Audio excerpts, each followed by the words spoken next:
All right, so let's get into it. Okay. So this is the first episode of our podcast. I wanted to start Yep. off with a few basic questions for you, and I'll answer Okay. the same question when you've answered. Okay. So what's your favorite movie in horror? My favorite horror movie, I have really two that I go back and forth between. One's Halloween and one's Hellraiser. Really? Yeah, they're completely different ends of the spectrum, storyline wise and everything, but I just find them to be pretty much perfect movies. Well, let me revise that question. What's your top three? Hellraiser, Halloween, and what would the third one be? Hellraiser, Halloween, and then I'd have to say probably right now I'd have to go with probably American Guinea Pig, Bouquet of Guts and Gore.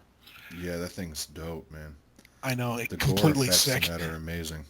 Oh yeah, that's something you definitely need in a movie like that. You need the good quality gore, or Yeah, Marcus you're Cook is dropping the doing the ball. effects in that, right? Yeah, yeah, Yeah. Yeah, he's badass, man. I damn think he right. reps Florida where I'm from too, so Yeah, from what I know, yeah, and I know also he did Hundred Tears as well, oh, I love directed that movie, man. and the effects for it as well. That was sweet. So Yeah, that's an awesome movie. That it cover is. art's one of the best cover arts I've ever seen. Definitely, definitely. It's really one of those things. I'd like to see it get a better release than it has. Admit Like it's a just Blu-ray they're release or some kind of well, yeah, Unearth does those. They do those 3-disc Ultimate editions for every other film. I don't that's understand true. why they didn't do that for 100 Tears. All I can think is maybe they don't got the behind the scenes stuff and everything Yeah. because it's got a bit of age to it now. I know they were fan funding sequel. I don't know whatever happened with that. Oh, that 200 Tears. Yeah, I would have Yeah. loved to have seen that personally. Oh, definitely. If I would have, I heard about it after the whole campaign, but if I would have known about it when the campaign was going, I would have donated for sure. Yeah, But I don't really. It's weird saying it being a horror fan, but I really don't like donating to Indiegogo stuff. I know what you mean. It's like I mean, it's I work hard for my money, man. So it's kind of I get it. You're helping the community and all that, but I don't know. I like to have stuff in my hands for the money I pay. You know. yeah. I know what you mean. I mean, it's one thing if it's like a known quantity, like you get something like the American Guinea Pig movies. Yeah, you You know for know, sure it's gonna happen. yeah, they're gonna happen. They're shot. They're in the can. They just need to finish them off. Well, I that have no Song I of have no problem with Solomon. that. Oh, that looks so That looks, sick. dude. Have you seen that cover, man, with that chick Yeah, with the plaza or whatever that is coming out? Dude, that movie. I'm stoked for that thing. definitely. That's gonna be a day one pickup for me. Oh yeah, Definitely. and what? They got a second one coming out around the same Yeah. time, right? Sacrifice. Yeah, that's coming out. I think it's around the same time. I know that's shot as well, completely shot and everything, and ready to go. So I don't know Yeah. if they're releasing them at the same time or a bit of time in between. But all I know is the wait between Bouquet of Guts and Gore and Bloodshock wasn't that long. So Yeah, it was. It came quick, man. yeah, And I remember Bloodshock released like it was yesterday. It seems like Song of Solomon and this other one are real quick now too. So yeah, definitely. They really seem to have you know put the pedal to the metal and got them done.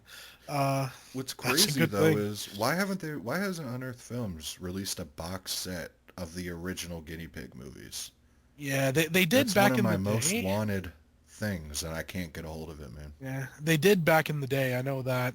From what I know, I think they lost the rights. I think the Japanese company that owns the rights haven't, let them renew the rights. That So, sucks, man, because the American Guinea Pig movies are crazy popular oh from at yeah, least people I talk to. So it's to me, I feel like it would only make sense to re-release even a slimline box set or something. But yeah. And I I just mean, want to own the movies. I know there's one from it's either France or Germany have a release of it in a box set, and it looks pretty good. The only thing is, I don't think there's any English subs or anything. So. No, Yeah, admit it. Let's be honest. For the first two, you don't really need any subs for those. You yeah. know, Just like uh, Tumbling Doll of Flesh, you don't really need the exactly. subtitles, but it's cool. It's cool to have them, but they're not necessary. Yeah. Yeah. Yeah, with the original set, I got I think 3 of them, and honestly, I'm pretty sure one of them is a bootleg. Do you have that mermaid or that mermaid in a Yeah, manhole? yeah, I got Mermaid in a Manhole. That's How kind is of, that one? you got this guy, and he finds essentially a mermaid, and he takes it back to his apartment. He puts it in his bathtub, and it starts rotting away. And he finds these interesting colors in the blood and the pus and everything. So he starts using them to paint. What in the world? It's an oddity to say the least. Yeah, that's the one I want to see the most, man. With a name It's like that, I feel like you can't really go wrong. Yeah, Mermaid in the Manhole and He Never Dies are both quite interesting. I'll say that. He Never Dies is pretty much just a comedy, you know, And a splatter comedy. But yeah. The only one I've seen in that original set was that. Oh my God, what was that? The most known one. What was that one called again? A Flower of Flesh Yeah, and yeah, Blood. yeah, yeah. That's the one I saw. Yeah, I thought it was awesome. so die. Yeah. Um, And then did you I hear saw Charlie Sheen saw it way back in the day and Charlie thought it was Sheen saw it, legit? thought it was legit. Yeah, called the FBI, and he did the same thing again with Bouquet of Guts and Gore. Wow. You'd They've think actually Charlie would know. they've come to a point now, from what I've heard, the FBI, they have a thing essentially, if Charlie Sheen calls in anything like that, just to ignore him. Because it's happened twice.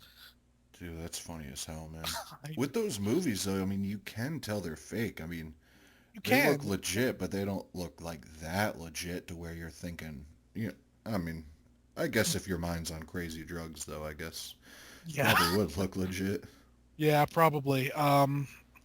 Then again, Charlie Sheen's never been exactly the measuring stick for sanity now, has he? Hey, he's got them goddesses or whatever he called them, though. That's true. Yeah. Yeah. But my favorite top three fair movies, getting back a quid, it's gonna be weird because you mentioned Hellraiser, but Yeah. Hellraiser 3 is actually one of my top three favorite movies. I always like that Back one. when Pinhead basically became Freddy. Yeah, essentially.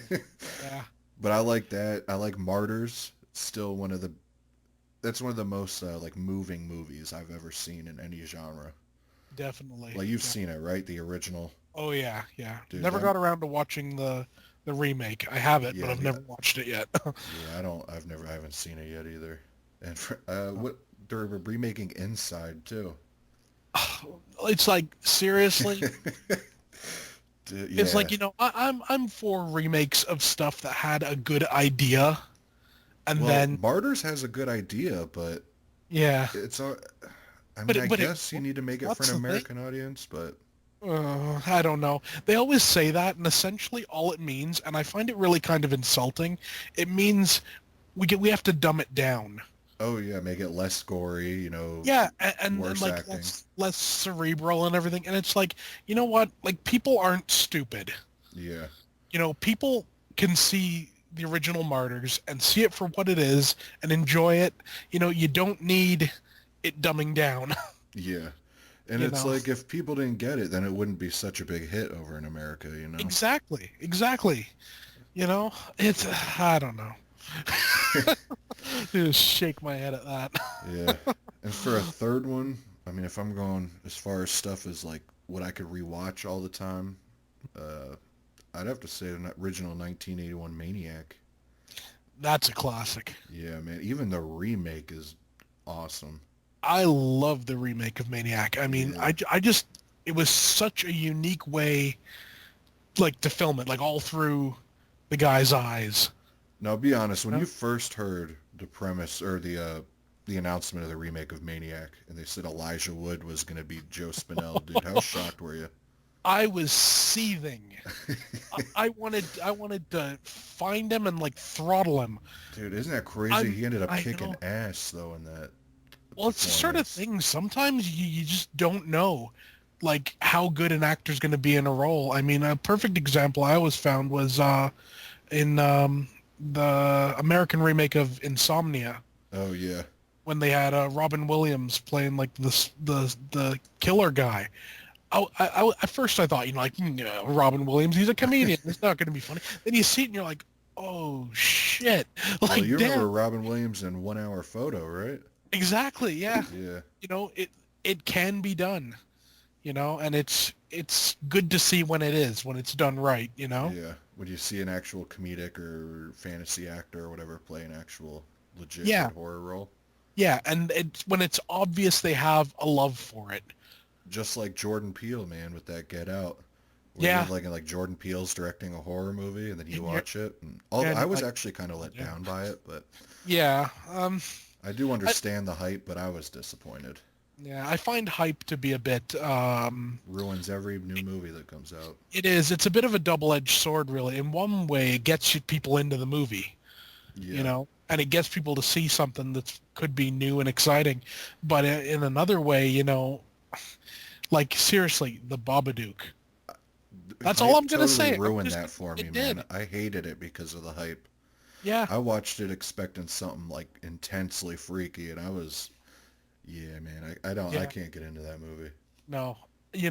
I saw it. I thought it was okay. Yeah, Like that's the board. I have, Okay, yeah, basic I have IFC film. exactly. I have the Blu-ray of it. I wouldn't get rid of it. I wouldn't like chuck it across the room or something. But it's not the end all be all of horror like they were trying to make it out to be. Yeah, you see it on the back of every Fangoria issue back then. They were hyping Yeah. that thing They heavy, were like man. the scariest movie since It was. whatever. And it's like, A, it wasn't even that freaky. B, I thought that ending. I didn't even get it at first, to be honest with yeah, you. I had to look I it up know. what the hell that ending meant. I know. And even them explaining it, I thought it was dumb. Yeah. I mean, yeah. One movie They, they hyped up, remember that Green Room with that yeah. Anton Yelchin or whatever? That movie Yeah. kicked ass, man. Yeah, that was pretty sweet, I gotta admit. And then again, anything with Patrick Stewart in it, Oh yeah, he just he makes things cooler just by his presence in the movie. yeah. He elevates it. Like even if it was Yeah. low budget, that makes it seem like Oh yeah, yeah, definitely. Patrick Stewart. You've kind of made it. Yeah, What did you think definitely. of the Black Coat's daughter? On a little side note, with all the hype on that. I haven't got around to seeing it yet. I've been wanting to pick it up, but I just haven't got around to seeing it. But I've heard a lot of good stuff. Do you like slow burn like 70s like satanic movies like Rosemary's Baby and stuff? Yeah, they're pretty good. Dude, you're gonna love it then, man. It's Sweet. real slow burn, but it has that nice 70s, just sinister Satan vibe. That's cool. Yeah. Oh man. All right, man. Moving on to the next question. Okay. What's your favorite subgenre on horror? Like slashers, torture, what? Uh, I'm gonna go with three again because it's just kind of easier. Like I like space horror? slashers. Space horror is awesome Yeah, man. if done right. You don't see much of it, and when you do, it can be hit or miss, Yeah. but it can be perfect. Like Event Uh, Horizon. oh, Event Horizon, I'm still, damn it, I want someone to dig through the archives and find all that Missing apparently cut footage. footage. It's And like, release it in a nice collector's edition with some yeah, badass cover art because the cover they got for their releases uh, suck. I know. Floating It's heads. kind of pathetic. Giant floating heads. It's the bane of movie posters the world over. Yeah. It really is. And no, but yeah, space horror is great. Slashers are great, and also, well, considering how much I like American Guinea Pig, I guess I got to go with the torture as well. Yeah. Yeah, I like the torture ones, which like have something to say. Yeah. That they're Well, not just. could you consider Hostel something to say or no? I would. Yeah. I mean, Hostel. I find with Hostel, that of the three movies, I found the first one disturbing, the second one hilarious, Yeah. and the third one just kind of meh. Yeah. The You third know? one's the only one I haven't seen. That's why Um, it's in my to watch pile because I can't watch a yeah, sequel without watching the first ones first. yeah. So like if they It's ever come out with a new Friday the 13th, I gotta watch every single one all the other before. ones. Yeah, I hear you. Yeah, it's annoying, but it's just something I gotta do. Yeah, definitely. Yeah. Yeah. Yeah, my favorite subgenre, I like slashers a lot, more the gritty ones. Yeah. And man, you may laugh, man, but I'm a sucker for found footage movies. I like found footage when it's done right. Well, yeah, and there's so many of them, and there's so Yeah. much garbage, but yeah, well, like, dude, Blair Witch, man. Oh Did you yeah. see that new one? I saw the new one. I actually liked it. Yeah, that's what I'm saying. Like, it got so much hate. I can't believe it. I left that theater. Yeah. Actually, that movie, it's rare for me to be freaked out, man. That creature, the witch, or whatever they're claiming it is. Yeah. Man, when that thing showed up on screen, dude, that thing's freaky looking. Oh yeah. Well, I remember when I saw it, I hadn't heard about that scene, Yeah, and then all of a sudden, I'm like, have I like what have I just seen? Because it's only on screen for like a second, and you're like, and it had them like ten is foot that long what I think arms it and is? everything. Oh yeah, it was great. Got the whole like Slender Man thing going Yeah, on. man, that was one, Uh, dude. That was a day one purchase when that thing came out on Blu-ray. yeah, I don't get the hate for it. I really don't. Yeah, All I can think is it's because it's not the original. yeah, that was everybody's complaint though, is it's the same exact thing as the original, and it's like, yeah, I get that, but Yeah, it did give you so much more than the original. yeah, and it wasn't all like I don't know how to describe it. I want to say like there was a reason for them to be using the cameras. Yeah, and they had all, No, well, the drone thing was actually completely stupid, it, but it was it was very dumb, but I like it when in found footage when they have a reason to be using the camera. yeah, It's not just they have the camera there so they're using it. yeah, Like a good example is VHS, the first VHS. love In that the one, movie. was it Stag Night, was it called, I think? With The that guy had it, chick, where the Catwoman or yeah, whatever. yeah, where the guy had a camera in his glasses. Yeah, So it was like just there's a to tape the legitimate debauchery reason. or whatever. Yeah, and there was a legitimate reason for a camera to be there at all times. I find a lot of the time you get something like, especially like with like Paranormal Activity, for example, some of the later ones, it's like we'll put a camera here Or and the stuff ghost will happen. dimension people, like, oh, I Oh, just got a brand new camera, so I'm going to videotape every single moment, you know? yeah, it doesn't make sense. Yeah, You know, I like there to be a reason for it to be there. yeah. No, the VHS movies are perfect, man, because you got Oh the, yeah. just little segments.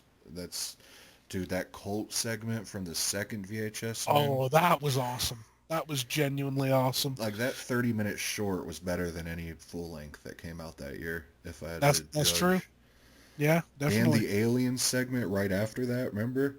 Yeah, yeah. Dude goes I, jumping in the lake and you see the aliens swimming under the water. That oh thing, yeah. man, I aliens creep me out, man. I hear you definitely. One of the scariest movies of all time, as far as I'm concerned. Fire in the Sky. Oh man, just the way when he's sitting there looking up at all the tools above him. Remember, Yeah, there's just an endless void, pretty much. yeah, It and it's just like, looks like oh man. infinity, and then tools coming down. Yeah, and you're just like, no good can come from this Oh man, situation. yeah, that was a freaky movie, man. It was definitely, definitely. All right, Oh, man. Moving on, next question. What's your favorite okay. horror director? Favorite horror director? Don't I'd say have to John go. Carpenter. No, I'm just kidding.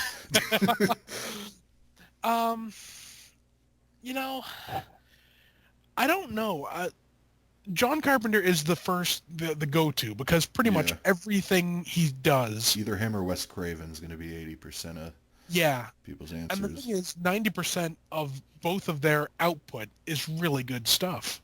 Well, that's the reason why. Yeah, Even you their know, bad stuff is good, like what, I Deadly know. Blessing and stuff. Well, I tell you what movie I love, and a lot of people don't get it. I love Ghosts of Mars. Oh man, yeah, I love that too. I love that movie. And How has that not gotten any kind of collector's edition I, release? I don't know. From what I've heard, I think Scream Factory are releasing one eventually. I was gonna say they should, man, because that Yeah, thing's needs new cover art, man. definitely, definitely. You know, but a lot of people really hate that movie, and I guess I can get it with like Ice Cube as like the main guy and stuff. But Yeah, you know, but still, I'm never bored watching a John Carpenter movie. Yeah, and Ice Cube's badass, man. I know. He was an Anaconda. I mean, what more could you really want? Exactly, exactly. Yeah, man. Oh Uh, yeah.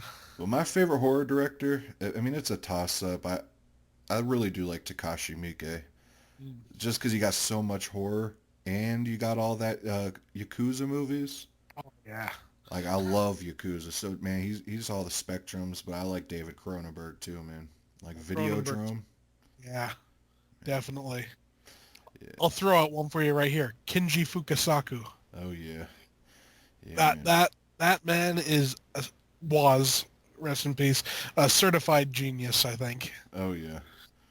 And I Well, still Asian wish. cinema to me is the best, though. Oh, it is. It's great because it's just, I don't know. You can take like a boring ass subject. You could take like, I don't know, like You've Got Mail or some comedy like that, and if you make it like with an Asian director and an Asian cast and everything, for some reason it's just more interesting. Yeah, and I don't know what it is, but something you about know, Asian horror, man. Like, if I want to get oh, actually scared, you what? Yeah, Asian, man. Because have you seen Pulse, that original one? yeah. The Like, you Kyoshi remember? Kurosawa, right? Yeah, you remember that scene where the kid goes into that house with that red door, and Yeah, he sees that woman just standing there and against the wall, and yeah, it looks like she's running and slow, dude. Like stuff like yeah. that, really, like subtle stuff like that creeps me out. Oh, definitely. I always remember when I first saw the trailer for the original Ju-on. Uh, Oh yeah, Not the theatrical one, the one for the V Cinema one. yeah. I tried to pick that up recently. I think it's out of print here.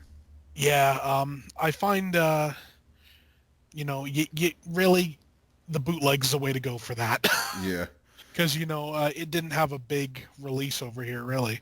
But what I yeah, found with that, I saw these like completely white people, you know, yeah. and it was With and the the long wet hair and everything. yeah, and the feeling I got when I saw it, the my gut feeling was like, this is something I shouldn't be seeing, Yeah, you know, it's just like creepy to look at, man. yeah, something just feels off about it, Yeah, and it works, you know, and it's something that I noticed like when they remade The Grudge that they didn't really get, they covered her so much in blood and everything when she was coming down the stairs. It was yeah, still creepy, but I don't know, there was just something missing. yeah. You With know? that Grudge remake, though, man, you got what's that? What's Buffy's name? Sarah Michelle Gellar, Yeah, she was so hot back then, man. indeed. And then she married Freddie Prinze Jr., and I Yeah. don't know what happened since then. Yeah, pretty nothing really. Yeah. Uh, All right, man. Next question. What's your favorite company as far as like releasing special edition Blu-rays and stuff? this is a bit of a tough one because I find like for in the UK, I like Arrow Mm-hmm. because their UK releases are magnificent. Some of the ones they've been releasing over here aren't as good, I find. Yeah. As for over here, like in Canada and America, I'm a Scream Factory fan. Yeah. Yeah, they've only ever once let me down of Scream Factory. What release was that? The Toolbox Murders Part 2. Just because of the film or just... Oh, it was atrocious. I hate that movie. I literally, I have a video up on my channel where I review it, and I kid you not, I chuck it across the room. I What was it, the despise it. Blu-ray version too? It was the Blu-ray version, so I'd spent, 27, 28 bucks on it, Oh and my I'd gosh. spent an hour and a half watching this complete abomination. And I think I even said in the video, like if like Scream Factory people are listening, you deserve to be strung up by your toes and beaten around the head for this release. It was horrible. Yeah. Oh, But you got to give them props, man, because they released that original film, Fender Bender, that I that actually liked a lot, man. yeah, that's a good flick, definitely. I find 99% of the time they release really good stuff Yeah. and really good additions. Even the little, like, bare bones 2 movies on a disc things. Well, I'm gonna when we Still get to good. these new release section here, Yeah. I'm gonna go in on a little thing on Scream Okay. Factories, but because they Okay. impressed me. Have you seen their slate of releases coming up, right? Yeah. Yeah. Yeah, there's one that really got me stoked, and there's two that don't have me stoked at all. And I'm sure you can guess what they are. Probably. Yeah. Well, my favorite company definitely Synapse for sure. You ain't Oh getting yeah. transfers that are better than Synapse. That's true. And if I was not talking about Blu-ray quality, you got anything from Intervision? No, I've been meaning to pick some stuff up, but I've never got Oh, around that's a to it. company that hasn't let me down. Like a Yeah. lot of that's old shot on video stuff, but it's fun, man. Yeah. I love all their releases. Yeah. I mean, I I've could taken a go liking on. to Massacre Video as well. Oh yeah, man, they're awesome. But you I got to just kind of navigate through because there is a lot of junk in there too. But yeah. it's hard with That's Massacre because they make everything look beautiful, you know.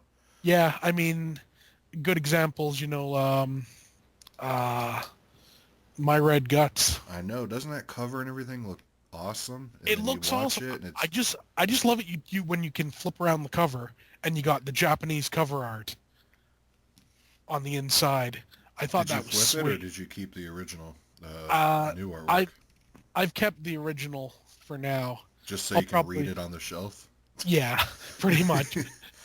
But I just think that's a really neat idea to have the actual Japanese art on the inside, Oh you know, yeah, not like the English translation of it. yeah, but actually have the writing and the Yeah, it's the thing with their artworks, man. It's way too crazy. Like it's too much going on.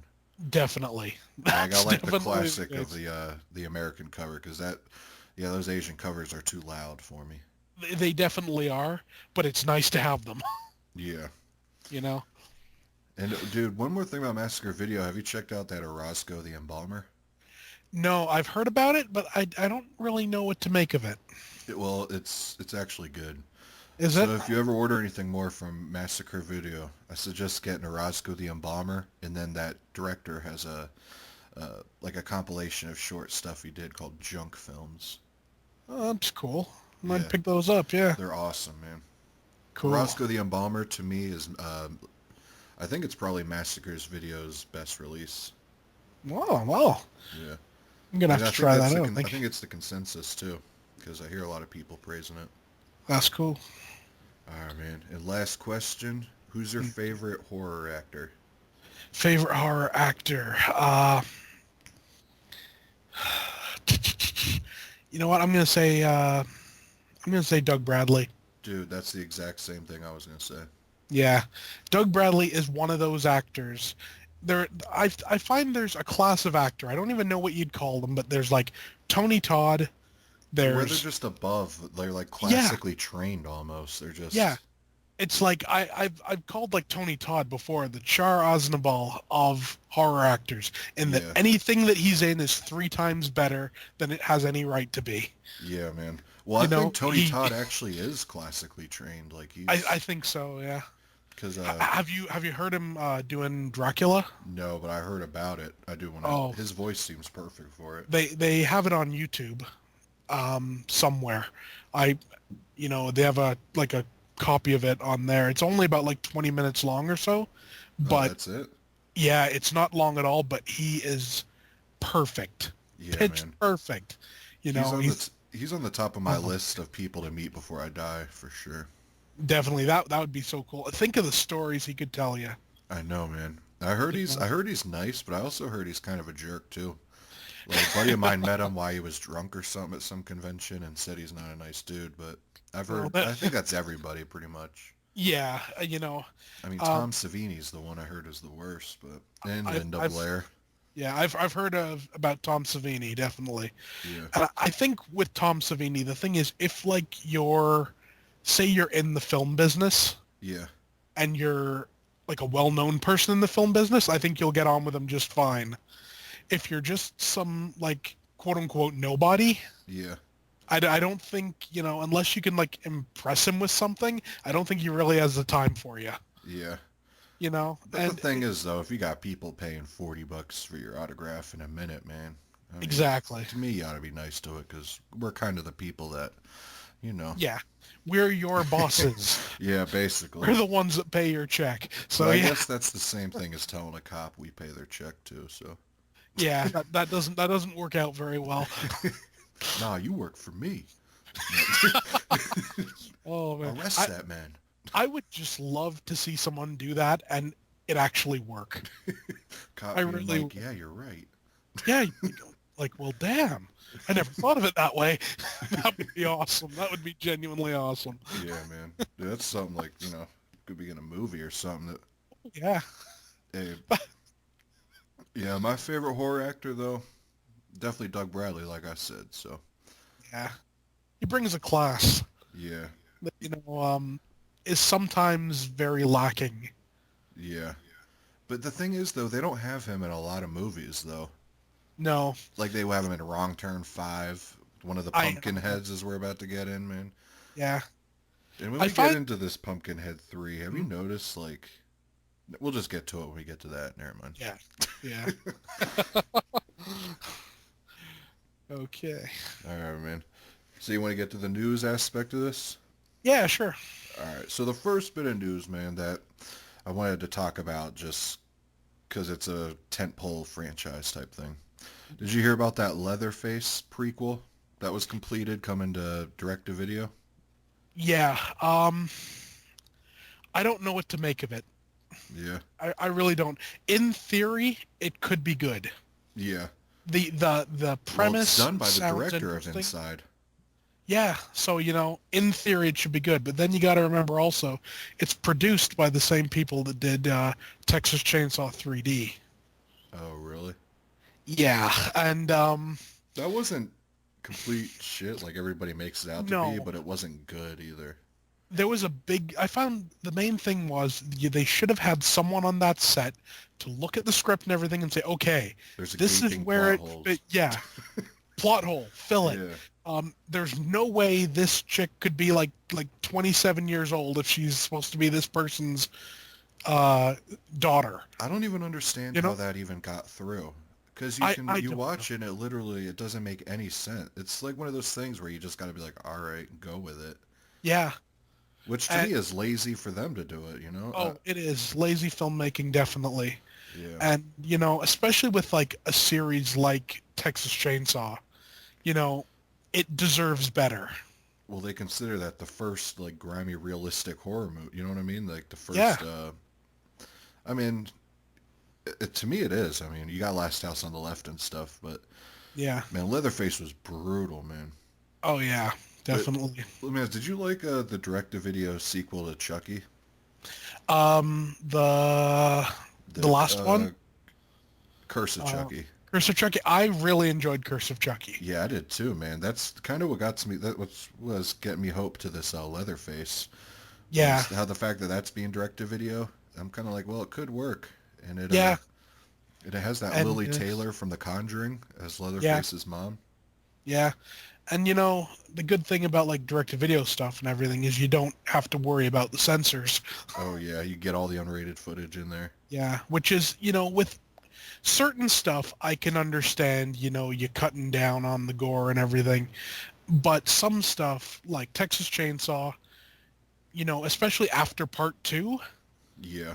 you need a high level of gore and good effects, and if you don't have it, you're kind of let down. Well, we're gonna cover that franchise soon, but all I'm gonna Yeah, say about that is, man, Leatherface Part 3. I love that movie. so do I, definitely. I have a sweet spot for it. I mean, it's not Oh all yeah. that good, but No, R.A. Mahaloff as Leatherface, I do really enjoy. he definitely works as Yeah. Leatherface. Yeah, I mean, I like two. I'd pick if someone was to come in and be like, "Hey, you can only have one Texas Chainsaw movie in your collection." I'd pick three, to be honest with you. Yeah. I'd pick it over the first one, actually. Well, yeah. I mean, it's a very solid movie, Yeah, and that's something really that's in short supply nowadays. Just good, solid, you know, yeah, not necessarily top tier stuff, but a good, solid movie. yeah. You know? Well, that's why I'm kind of excited for this year, Because as I go on here, man, we got the new Saw movie coming out this October. I'm actually really looking forward to that. I know, man. I'm like one of the very few people that didn't complete think the later ones were shit. I mean, they're not as good, but they did No, what they were supposed to do, and that was up the gore. You know yeah, what I I, mean? I especially loved the last Saw movie Oh yeah, that because I always box where it was remember, out in public for the first time. oh, that was wild. But I always Uh, remember the part right at the beginning where that thing, like the big, I don't know what it is, goes flying towards the screen, it splatters the person, oh yeah, yeah, yeah. and the guts fly. I saw that in 3D Oh, you in the actually saw theater. it in 3D? I went and saw it in 3D in the theater, and I was like, I'm at a point now. I don't jump at stuff anymore when it happens on the screen, Yeah. but that made me jump because you see this big like hunk of guts come flying, and it, you actually move. Me and about half of the audience there did as well, and I thought it was really effective. Yeah. I really want to get into 3D movies, but I wear glasses, so it's real annoying. I know I do as well. And I have a huge head, so those things, like, they come to the front of your... It's just annoying, man. Like, they I don't even tell you what, touch my ears, so I gotta, like, tuck them, like, the arms behind the glasses, and it's just a yeah. pain, so I'm like, I I'll just see tell it you on a what, regular screen. this is what you need to do then. Go to IMAX 3D showing. Yeah. The glasses are enormous. Yeah.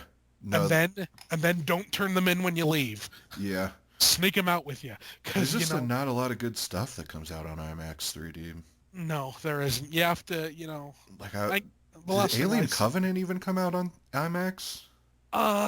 it came out in IMAX, but not in 3D. At least I didn't see it in 3D. Yeah. And I saw it in IMAX. Yeah. See, the thing here is we only got one IMAX theater within our whole city, so Yeah. there's only one. They allow one movie to go in there, and I'm trying to remember what it is. It was something stupid, but they had that in IMAX 3D over Alien Covenant, so I wasn't even able to see it in IMAX. Yeah. So, what you gonna do, right? They got to make their money, right? Yeah. Otherwise, we wouldn't get any movies at all. At least they made up for it by giving us the Tupac movie, though. Oh, there you go. I saw the trailer for that, and I'm just shaking my head. I'm like, why? Yeah, Now, but then you have the real admitted, the people. guy does look like Tupac, but still, Yeah, but then you got, I mean, this ain't horror, but you got the No. actual people that lived it being like, yeah, that never happened. Yeah, It's like, what the hell's the point of this? yeah, Just I guess what it is just an excuse to hear Tupac music for an hour and a half, you know? Well, then again, I mean, there's worse things, isn't there, Yeah. than listening to Tupac for an hour and a half. I'm just laughing how we got from Saul to Tupac. I know. Wonderful transition. Oh man. All right, man. Well, it is our first podcast episode, so it's gonna be a little rocky. Yeah. But this next piece of news that which we kind of already talked about, was that new Cult of Chucky. Yeah. Did you see the trailer for that? I've seen the trailer for that. Yeah, I think it's going to be pretty good. I mean, I liked Curse of Chucky. Yeah. I've been kind of a fan of all of them, except really kind of for part 3, which is kind of weird. I love that movie, man. For some reason, I don't know what it is. It it feels to me like in like a military academy with all these people around, more people would have figured out what was going on. Yeah. It just seemed that way to me, like someone should have figured something out a little bit sooner. Yeah. I loved the ending of it though. I thought that was With great. the blanks and the guns and Oh that. yeah, and putting in the live ones, I thought that was awesome. My That really favorite was. aspect of that movie is I forget the guy's name. He plays in Pumpkinhead 3 too, or Pumpkinhead 2. Frank Skin from Hellraiser. Oh, Andrew Robinson, yeah. Yeah, man. You remember his performance in Child's Play 3? He's like a crazed barber in the Yeah. military, and he's just he like orgasms over cutting people's hair. I know. Yeah, that was dude. just so Yeah, that was badass, man. yeah. Yeah, but this thing I'm stoked for. I love Curse of Chucky. I'm glad they're doing it around Yeah. Halloween time again, even though it's 3 or 4 years later. But it's got everybody from all of them. Alex Vincent, Yeah. Megan Tilly or whatever, and then There's even talk they've got the character of Chucky's son in it. yeah, Glenn and Glenda. They say Glenn is actually in the trailer. Well, there's the part with the two Chuckies. Remember, Yeah. there's a one there was. I think they're thinking Glenn and Glenda is going to be like Chucky, like another Chucky, but that don't make sense because it's not like it can age. You know what I No. mean? Like the mind I is I can age, but not the doll. no, I think there's from what I read, I think there's like a shot of some red-haired guy. And I think the idea is it's supposed to be like He got out of the doll or like something. he got out of the doll. He's a human now, and this is him. I don't know. It could be. It might not be. This is from the same source that said the movie Life was going to be a prequel to Venom. Oh yeah, I remember that rumor. Yeah. So Yeah, it is what it is, right? yeah. Did But you you know, now what do you think of Fiona Dorff though? I think she's really good. Yeah, me too, I man. And I I don't know if really it's because it's Brad Dourif's daughter, but I find her like really attractive, man. Yeah. Well, I think obviously there's like the acting gene is passed down the right way in that family. Yeah, You know, because she pulled off Curse of Chucky great. yeah. And you could You know? tell, and it's cool though, because you could tell they're probably having fun, man. Brad Dourif and the daughter working together on the big franchise and stuff. I mean, Yeah, it's yeah, just definitely. cool seeing it and the fact that. But you said you didn't like three, but you liked Seed of Chucky. Uh, yeah, it's You really weird. liked Seed, man? I thought Seed was all right. I Man. thought I thought Bride of Chucky was a hell of a lot better. Yeah, I love Brad. I actually But do I really I like Brad of Chucky. I thought there were a few scenes in Seed of Chucky that just were just so balls out crazy. Like having John Waters in it and I Method I Man. yeah. And oh, The it beginning was is so awesome. stupid though, man. Like, Oh, what's the thing's name? definitely. Shitbag or something? Isn't that what his name is? Yeah, like shit face or something. I just think it's awesome. It's like who are you? I'm shit face. Yeah, man. I You don't. know, That ending is too crazy. It's too out there.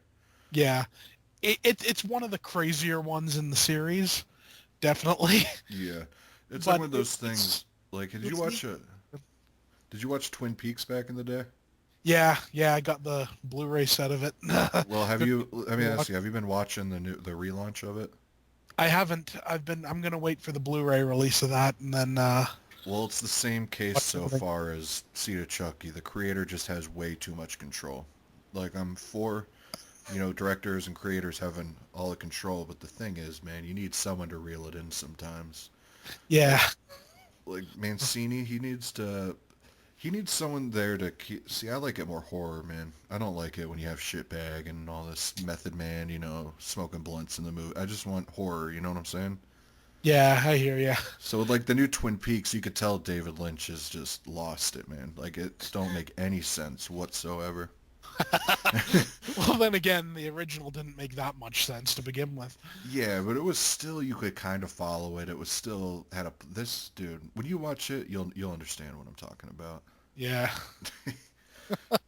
All right, man. And I wanted to move on to the few releases I wrote down that I'm really excited for. And Okay. that first one, I wanted that I was really impressed with Scream Factory and like really impressed is that Poughkeepsie tapes. Oh, I've been waiting for that to come out on Years, bro. Blu-ray. Yeah, I think it's 10 years since it was made. I know. You know what bums me out about it though? Is that thing was so I never thought it was coming out. Everybody kept saying it's just not coming out. So I Yeah, looked up the freakiest scenes on YouTube like years ago, and I'm yeah. sure you've seen it. That dude Oh, crawling yeah. with that mat, dude. Yeah, That's creepy, man. it is. But I'm kind of bummed. I looked him up, man. I wish I could have been just surprised by seeing it in the actual movie. I know what you mean, definitely. But I'm still hoping, man. But regardless, it's a day one purchase just for the years and years of hype about this thing. Oh, yeah, definitely. I mean, Dude, but when you saw that pop up on your news feed, man, what was going through your head?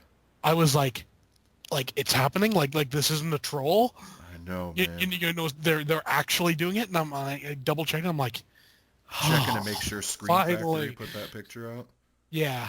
Yeah, And then dude. it was just like, finally we're gonna get it. Um, there's too many movies like that I find that get lost in, you know, lost Yeah, in the shuffle, if you will. yeah, I always remember Jason X yeah, when that came out, or like when it was finished, and then it came out like 2 years later. By that point, everyone had already seen it. yeah, We'd already downloaded it and watched it. yeah, So of course it's gonna fail at the box office and everything, isn't it? yeah. I don't. This Poughkeepsie tapes though. I think it's Mhm. gonna do really well, man. I think I it think will. it's gonna do real well. I just hope we don't get a thing like with the Babadook, like where we've been waiting all this time to see it, and then when we do it, it's just kind of meh. Yeah, and the fact that I've already seen those scenes makes Yeah, me think that too. But regardless, I mean, it's not a collector's edition, so it should only be like 17 or 18 bucks. yeah. So at that price, you can't really go wrong, can you? Yeah. Now the other two that's I don't know if the Scream Factory has released any more news, but the other two were those two Georgia Romero movies.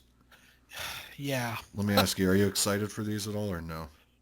Uh, Which ones are they? Is it they're Land of the Dead and the and Dawn the of the Dead and the remake? Dawn of the Dead remake. Now, the Dawn of the Dead remake, I love that movie. I think it's a really good remake. Yeah, I do too. Um, I think that will be worth picking up. But Land of the Dead, I'm just sticking with my Universal Blu-ray that I got now. Yeah. Um, it's fine. Are you actually You going know, to upgrade the Dawn of the Dead remake? yeah, I'm gonna upgrade the Dawn of the Dead. And do you have the original Blu-ray? Yeah, Man, those covers to those things are awful looking, man. I, it's the Whoever that sort of thing. artist is, they need to drop that dude. Yeah, I mean, they're not great, Yeah. and usually Scream Factory are pretty good with their art choices. I mean, But I the love the Black Christmas art. Whoever that oh yeah, artist is, I think he did the Texas Chainsaw Massacre too. yeah, Like that's the kind of artwork I want. Like, yeah, like the old school, like Drew Struzan style, yeah, like because I think, painted yeah, things. where yeah, actual painted stuff where it would look good on a poster, you know. Yeah, But like these, this dude who's doing, they've been using this guy a lot who's doing these two covers because he did the yeah, recent Species cover, which looks terrible. yeah, What else? He was doing those steelbook covers for those John Carpenter movies that looked awful. yeah. And there was another one he did that looked, oh, Dead Ringers, man. Did Yeah. you see the collector's edition cover for Dead Ringers? I think was it It was just the just one two with the claws. It was like two little yeah, claws.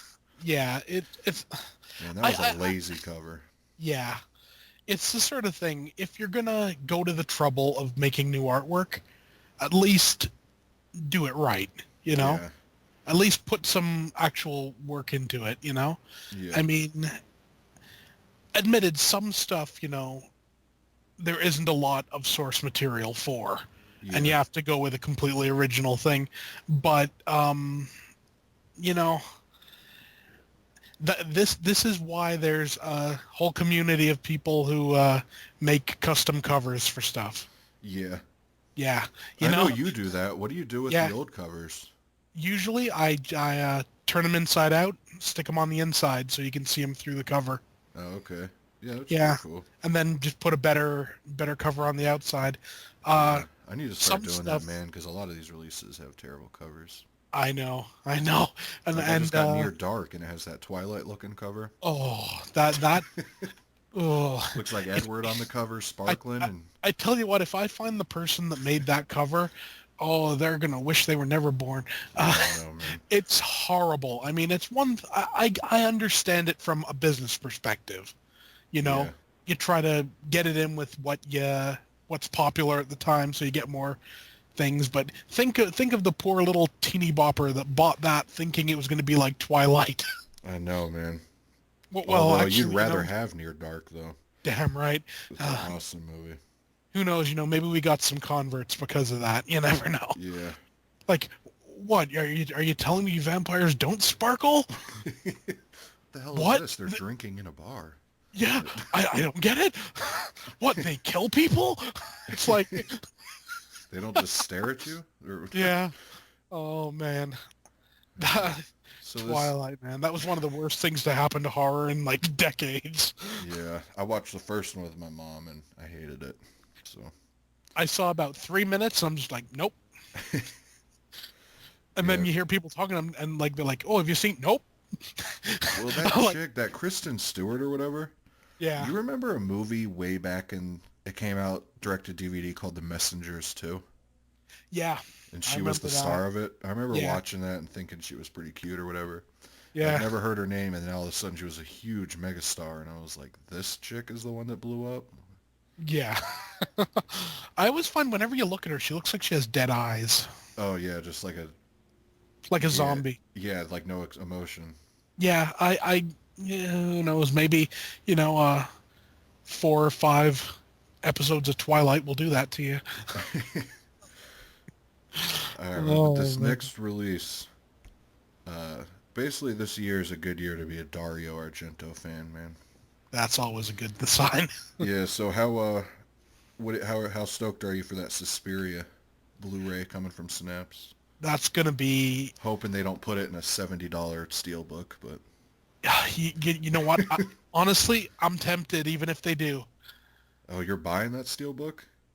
If They I'm take thinking so about it, long to put it on regular releases, so yeah, Popcorn still don't have a regular release. I'm waiting for that one I know. definitely. I I love want that to movie. see it. I haven't even seen it. I want to see it, man, but there's no way I'm paying $50 for one movie I ain't never Oh seen. no, and I mean hell, you can buy the DVD for like 6. Really? Yeah, you can I thought that find the DVD old. was way out of print. It is, but when you do find it, you don't find it very expensive. I got it for about $8. Wow. I'm gonna have to do Yeah, that then. yeah. I love that movie. It's just awesome seeing Jamaica and they're trying to pass it off as America. Yeah. It's great. I mean, I kid you not, they have a steel band outside of the movie theater playing on the steel drums and everything, and it's like, yeah, this isn't California. Man, I'm excited. I do want to check that out. My buddy Yeah. Dustin says it's like his favorite horror movie of all time. It's a really fun movie because what I find is it knows what it is. Yeah. You know, so many movies come out and they're trying to be something more, and it's like, don't. You know, if you're a good horror movie, be a good horror movie. That's something always pissed me off about what's his name, William Friedkin. Oh yeah. He You tries know to what? go real. It's almost like he doesn't want to be a horror director. Exactly. You know, it's like The Exorcist. Like, oh, it's a supernatural detective movie. It's like bullshit. Well, he It's was like the winning scariest awards for horror the. movie ever made. Yeah, that is one of the scariest movies I ever Yeah. seen. But he was winning awards for like the French Connection and stuff. So I think he's pissed he got lumped in as a horror director.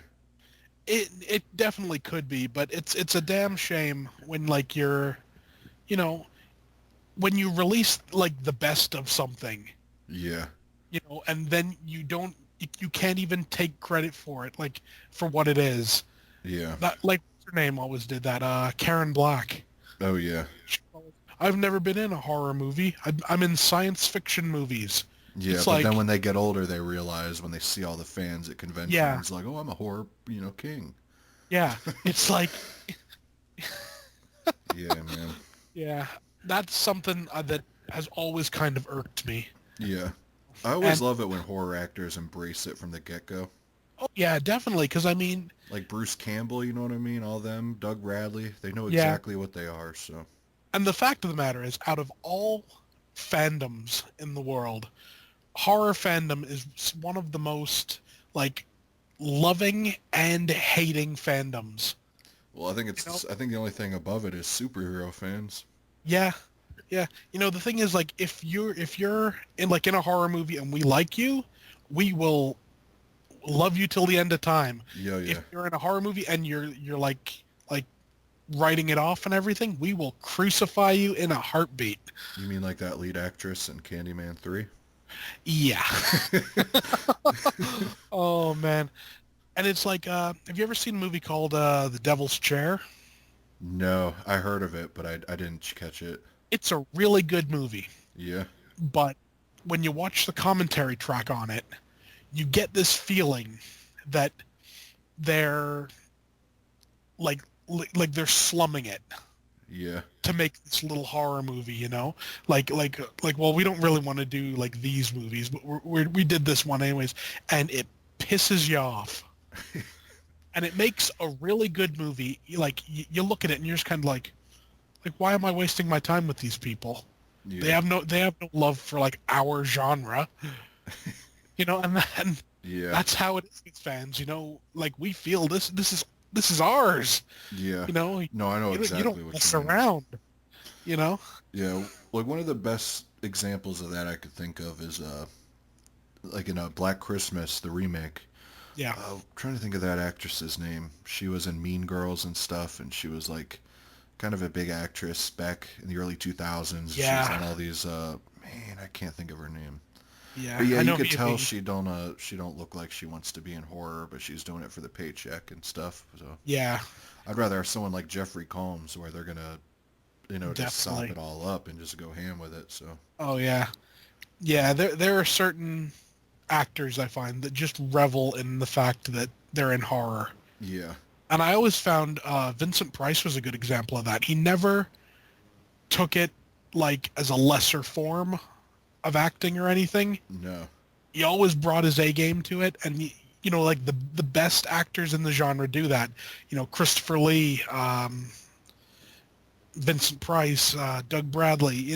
yeah, They bring the same level of commitment to it as they would like doing Shakespeare. yeah.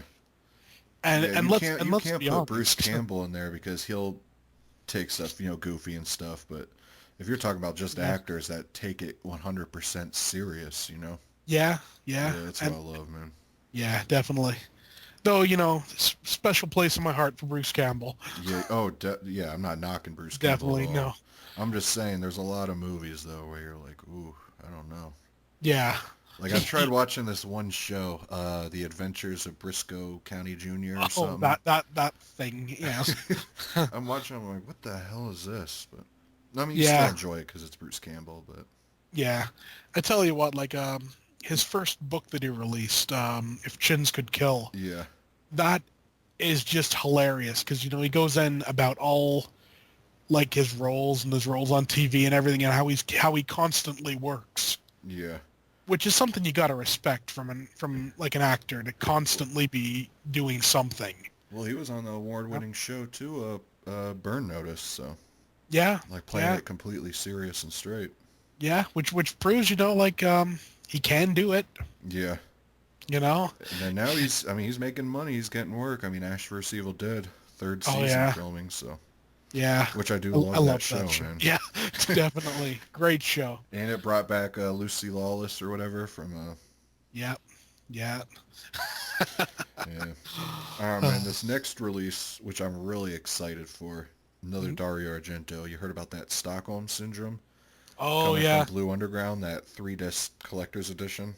yeah. I have the old DVD of that from Trauma. Yeah, Asia Argento, man, is so hot. Yeah, But definitely. I still find something genuinely creepy about how much her father likes filming her naked. yeah, it's weird. Yeah, That's he has there's like a huge I don't fascination with it. yeah. I just kind of want to leave that alone Yeah, because that's kind of creepy. yeah. Have you Yeah. picked up any of those collector's edition Blue Undergrounds? Uh, Like I think they released Manhattan Baby. Um, I have the old Anchor Bay DVD of it. I haven't picked up Deathline is another uh, one that's big right now. Deathline. I want to see. I want to see it too, man. I've never seen it.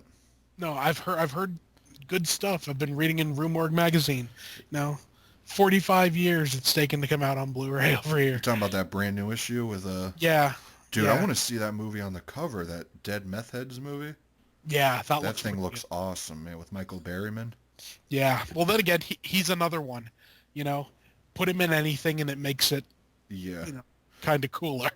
Now, I actually haven't read the article on that thing. I read the original article that was circulating online like months ago, but I just Yeah. got that issue, so I haven't read that. Is that available on a disc yet or no? I don't think it's available yet, but I think it's coming out pretty soon. Yeah, I can't wait for that. Yeah, that's going to be pretty good. I mean, and I guess it kind of says something, like when your director never gets to finish a movie and then people still finish it for him. Yeah, from what I understand, it's creepy too. And That some of the that's what I've heard. stills looked pretty creepy. Definitely, definitely. It's going to be one to see, definitely. Yeah. Yeah, I'm definitely, when that gets released, picking it up for sure. Yeah, that's going to be good, I think. All right, man. So you ready to get into this Pumpkinhead franchise? Yeah, let's get into it. All right, man.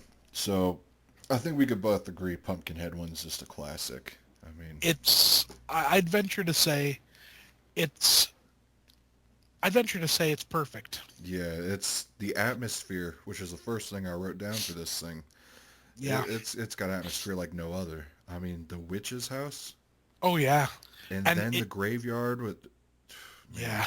the atmosphere's thick, man. I love And it. everything feels real. Yeah, It doesn't feel like artificial. yeah. The only That, thing that, that that was a gets me, great man, jump. is the kid that looks like he stepped off the set of Jerry Maguire, Yeah. and the Yeah. fact that this group of kids or teens or whatever pull up to the gas station and then just go off on the dirt bikes like a second after being there, you know? Yeah. That was always weird to me, man. It's like, I don't know. It was just they drove to that one spot to do the dirt biking because they were like, oh, we're finally here and blah. It's like, Yeah. that's the destination you picked after all Yeah. these miles of stuff. That's what you pick. Yeah. But Yeah. I know what you mean, definitely. Um, what I find interesting, though, about the first Pumpkinhead movie, excuse me, is I don't know whether it's because of Lance Henriksen's acting or whatever, but everything seems genuine. yeah, Like when you after they like kill his kid, his emotion seems real. Yeah, that seems real. Even the kid's reactions. yeah. All right, so for all the listeners out there, it cut off last night on us in the middle of Pumpkinhead 1, so we picked it up today from that point, so we're going to finish it off here. Yeah. But, man, one thing about that end of that Pumpkinhead 1, though, man, that always keeps coming back to mind whenever I think about that movie, is that Lance Henriksen's face appearing in that Pumpkinhead at the end. I know that's like it's a genuinely creepy scene, and it's a scene that it sticks with you. Yeah. Let me You know, ask you, where were you, or what was what age did you see this movie for the first time? the first time I saw Pumpkinhead, I was either 8 or 10. Oh wow. Must have been 10. It was a hell of a long time ago, to say the least. Would you Yeah, have a VHS copy of it? yeah. VHS with that awesome old cover art with Oh yeah. the painted Pumpkinhead. Oh, they should have put that on the Blu-ray. They really should have. You don't like that one sheet poster of the hand covering that woman's face? Not real. I find it's kind of, I don't know. It seems sort of lazy when you see the painted one they had, and when you see the UK one, which is like looks like an actual pumpkin The and stuff. the painting one, are you talking about the one where it's the two hands holding that pumpkin? There's that one, and there's also the one that it's just Pumpkinhead kind of stood there, and there's like a moon in the background, and I I think it was on the old VHS, so I think it was like was it Vestron or something? I don't know. It was one of the old VHS companies, and I always remember I used to see it in the video stores, Yeah. and I used to think like, damn, that looks kind of creepy. Yeah, man. Yeah. I remember first hearing about this just from people talking about it at school at a real young age, and had to Yeah. check it out because that's like a perfect name, Pumpkinhead. Oh yeah, yeah. You hear that and you're like, well, okay. Yeah, Like I know this is going to be something pretty decent. yeah. It's funny as I was talking to my grandma about the Pumpkinhead movies, and she was thinking I was talking about Trick or Treat the whole time. Oh, well, Yeah, and well, I'm it kind like, of works. It, yeah, it, it is a Pumpkinhead, I guess. yeah, I'm talking about Pumpkinhead, and she's like, oh, you mean that little thing with the pumpkin head? And I'm like, no, not the literal. But Oh man. yeah, that was funny. But Yeah. yeah, man. I mean, there's not real much left to say about Pumpkinhead 1 except it's just a classic film, man. Yeah. And it stands up. Yeah, It rewatchability. definitely. You never get bored rewatching that. Yeah. Yeah, man. It's definitely for any horror collection, you at least have to have the first one. Oh, definitely. I mean, Definitely, without a doubt. yeah, I am gonna upgrade it to Blu-ray eventually here, but Yeah, I'm not in a huge rush, especially since I just watched them all, you know. is your DVD the It's that collector's edition one or the? it's that it's that collector's edition one where it has that really lazy cover and it has the font of Ashes to Ashes. Oh yeah, yeah. Yeah, I they don't I know have the that one you good mean. font. It has that real cheap font. Yeah, yeah, I know the one. Yeah, I'm not a fan Yeah, of that cover at all, but it does no. say special edition or whatever on the front. Yeah, well, that's better. Like, I remember they did a DVD quite a long time ago, actually, and for some reason, I don't know why, they put the full screen version on. Oh wow. They didn't offer a widescreen at all. It was just the full screen. It was like, well, but at the time, it was like either you have that or you have nothing. Yeah. Well, So that you was at don't. the time when widescreen TVs were the big box ones. Yeah, Yeah. yeah, So not a definitely. whole lot of people had widescreen. I think when No. DVD first dropped. Yeah, that's when it like sort of started going over to widescreen properly. Yeah. Uh, I always remember I used to have an old VHS of some James Bond movie. I forget what it was, and it was in widescreen. And at the time, I'd never seen widescreen before, so I'm looking at it, I'm like, what's wrong with this picture? Why is there this black here? Yeah. But then I saw a full screen version of it, and I'm like, oh, I like think. that's why it cuts off like half the picture. Yeah, that's funny, man. Dude, Yeah. when widescreen first came out up in Canada, do you have a chain of video stores back in the day called Hollywood Video or? No, we never got that up here. We had one similar called Jumbo Video. Oh, okay. Yeah. But yeah, I remember renting something. I want to say it was like Terminator 2 or something like that. And I Yeah. remember it was a VHS and brought it home and we popped it in and I remember it was the first time I ever saw the black bars on the top and bottom. Yeah. And I actually called the video store because Like I there's mean, something wrong with this. What are you yeah, doing? I didn't have a computer at the time to look it up or whatever. So I'm sitting there Yeah. like, what the hell is this? But Yeah. And I guess back then you could understand the argument. People were like, I'm paying for a movie and you're giving me black. yeah. I can understand it, but certain stuff like a good example is Ghostbusters. Oh If yeah. you see that in full screen, like Harold Ramis is cut off a bunch of the times. Oh yeah. And it's always Harold Ramis. I don't know why, but they always cut him off. And Yeah. then you see it in widescreen, you're like, there's like half a movie here I haven't seen. Yeah. Yeah. Yeah. Ghostbusters is one of my favorite movies of all time, man. Yeah, definitely. Good flick. Yeah. I actually like part two better than the first one. Really? Yeah, there's something about the painting and just the vibe of the second one. Yeah, it seems to have almost a bit of a darker vibe. Yeah, that's what I like about it. Yeah, it's like you sort of got the idea in the first one that no matter sort of what happened, everyone was going to be okay. Yeah. But in the second one, there were a couple of moments where you're like, are they all going to survive this? I don't know. Yeah. Yeah, definitely. Man. So you want to move on here to Pumpkinhead 2? Yeah, sure. All right, man. Dude, let me ask you, were you rocking the DVD or the Scream Factory Blu-ray? Of part two, actually, I watched it on YouTube Oh, really? because I have the DVD. I got the case out. I open it up, no disc. Oh, wow. I have no clue where it is, but so I watched it on some little like a quarter of a screen thing on YouTube that someone Oh, had is that where they uploaded. put like the picture real small so they don't get Yeah. copyrighted Yes. or whatever? Yeah. Yeah. And I mean, Yeah. it is what it is, right? Like No, I've had I'm to not watch a few YouTube movies. yeah. Like there I'm was not the biggest fan of part two, yeah, but even it deserved a bit better viewing quality than that. Yeah, you know what's You funny, know, man, is I have the old DVD copy of Pumpkinhead, but I actually do have the Scream Factory version of of part Pumpkinhead two, too. yeah.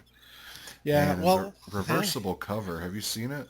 I haven't seen the other side. I've just seen the One with the hand coming standard. up and all that. Yeah, yeah. Dude, the reversible cover is awesome looking, man.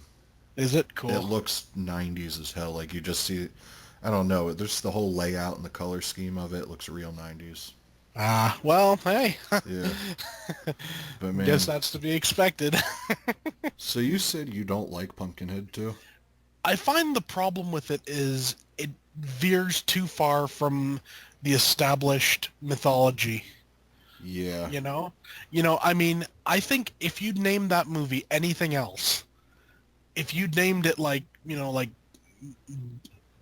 Pumpkin Demon or something, I don't know, Yeah. you know, it would have got its own following, and You it would think have this been was a written as good a thing. Pumpkinhead sequel, or you think this was the I get, case I of get, something I like think get the Hellraiser feeling. sequels? I think it was like a Hellraiser sequel. I get the feeling it was written as something else, and they thought, well, you know what? We have the Pumpkinhead franchise, don't we? Like, hey, if we wrote this into a Pumpkinhead movie, you know, I get the idea that probably the feeling that I get is it was originally going to be a slasher.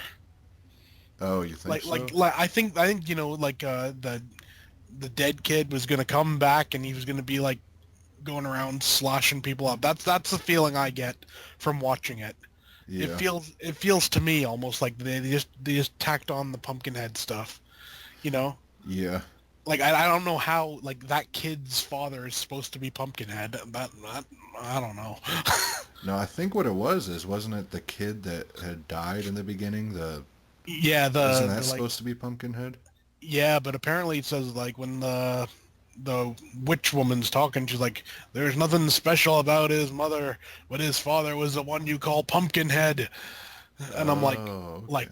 okay, yeah. Last time I checked, Pumpkinhead didn't have no junk, but Yeah. um, What? well, I don't know how that happened, but Yeah.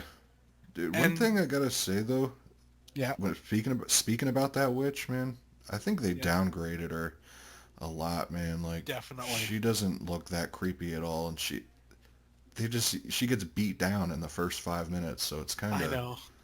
All she looks like is like someone wearing makeup, yeah, and it looks like a makeup job. It doesn't look like a good makeup job. It looks like yeah, something, like some first year student at Tom Savini's school could have done. yeah. Did you ever see that movie The Taking of Deborah Logan or something? I've seen parts of it. I never got through the entire thing. Yeah, the witch reminded me just of that woman in that movie. Yeah. They look Yeah, like I can see that. exactly alike. Yeah. Yeah, man. But this director, man, he's one that never made it big, man. He just does these like straight to video. Well, never mind. Leatherface wasn't straight to video, but he does those Yeah. like '90s sequels to big franchises. Yeah. Yeah. I mean, nothing wrong with that. I mean, No, no, there's some pretty good direct to video sequels and everything. yeah. But, I don't know. I don't know if they were like hamstringed maybe by like a lower budget or something perhaps Yeah, or I think what this I is don't know. I have a feeling Jeff Burr is the dude they call when they're in trouble, kinda, or they need someone to make a quick sequel Yeah. like that. Because I know he's done a lot of Full Moon stuff, so Yeah. I mean, Yeah. he's good at working at tight budgets and small shooting Yeah. schedules, but Yeah. I gotta say I'm Um, a fan of Jeff Burr, though. oh yeah, I mean he's one of those directors, he keeps going, Yeah. you know, and you can't fault anyone for that.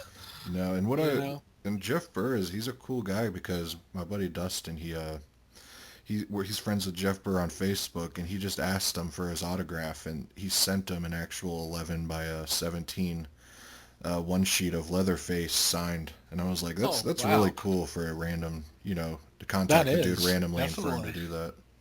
yeah. That's definitely that's good fan support, Yeah, if that makes sense. yeah, Yeah.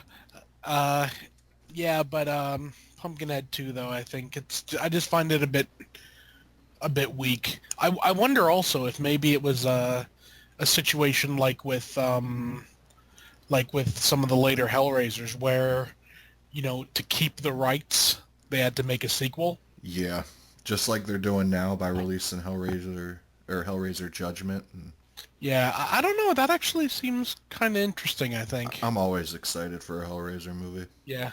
Well, I tell you what, I actually liked Revelations. I love it's my favorite after Part 4. Yeah. A lot I of don't people, understand the shit that movie gets. I don't get it. the only thing I can think it is, well, for one, it doesn't have Doug Bradley, Well, you yeah, know. I mean, So that's a big down for most people. But I think a lot of people have, with the newer sequels, it's gotten away from the, I guess almost like the torture aspect of it. yeah, Where they come and they rip you apart. Now it's like they come and they like judge you for things and everything. yeah. And And then Pinhead's only Revelations, in it for like 5 minutes in the later yeah, sequels. yeah. And then Revelations, was sort of a bit back to the original like torturing and everything. Well, from what I So, understand, that movie was like that script was written to be as a Hellraiser movie. yeah, I wish they could have got Doug Bradley for it, honestly. Yeah,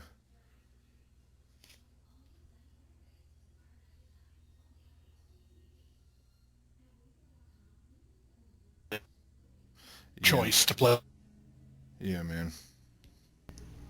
Dude, but you know what part I can't stand about that movie though?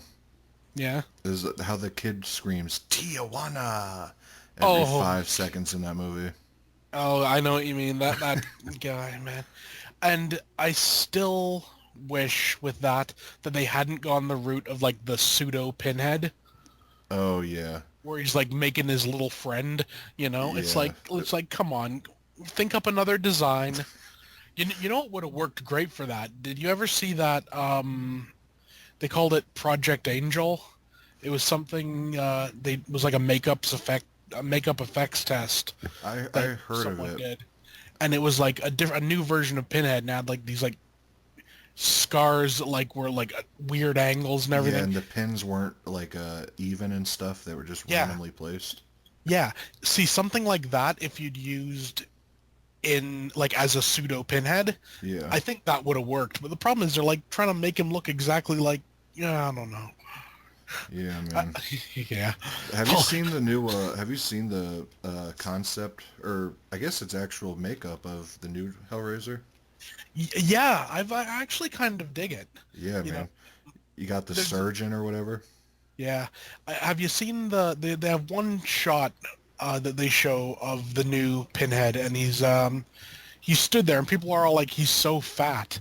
And I'm like, maybe it's just me, but can nobody see that he's wearing like a coat or like a cloak or something? Yeah. Am I the only one that sees it? I don't know. Well, they But said the same exact thing about the Pinhead in Revelations. yeah, well, he was quite a bit bigger than, Yeah, his head you looked like a know. root beer barrel or something. Yeah, yeah. I think that this new guy's gonna do pretty good. I mean, he seems to have a genuine love of the series. You think it's actually going to So come out this year? I hope so. I really hope so, because we need more Hellraiser in our lives. I know, man. The It's world is a better place with Hellraiser in it. yeah. I was. Did you ever pick up that Arrow set?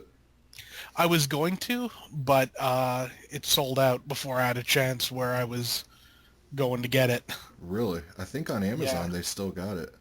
Yeah, I think I'm actually probably going to pick it up at some point soon. Oh, it's beautiful, When man. I'm going to get some cash together. Yeah, it's beautiful. Yeah, It comes with this poster. It's real sick too. that's cool. But yeah, I mean, have you seen like unboxing videos of it? Yeah, yeah, I think it looks really good. Like just from a purely like what's in it Oh yeah, man. It's got side thing. yeah. You get what I'm stoked for is you get that Leviathan documentary in it, Oh, that's and gonna I be wasn't sweet. able to get that because I think it's not region one at all. Ah, So that was reason for me to buy it alone. I mean, I have like 5 different versions of every Hellraiser movie. oh yeah, definitely. I'm still rocking the old the Anchor Bay Blu-ray. Oh yeah. You know, I never saw that Blu-ray transfer. it's actually pretty decent, I and heard it's it's got better than the all the Arrow one. features.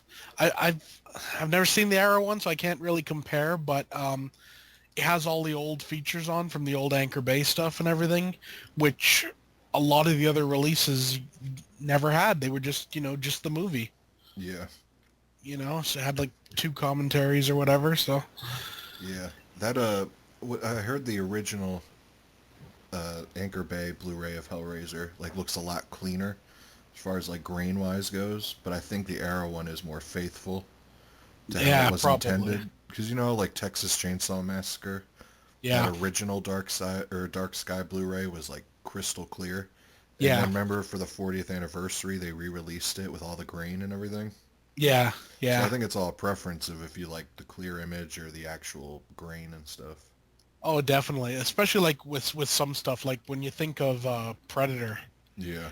Predator's still not got a good Blu-ray release. No. It's I a, mean, I it's got a don't get me 3D wrong. Blu-ray release, but it ain't a good Oh one. man, no. It's the sort of thing. I mean, I don't mind any release of Predator because it's a good movie, Yeah. but it would be nice to see one with like a good presentation and not with everyone looking like they're like greased up, Oh yeah. you know, like Yeah. supermodels or something.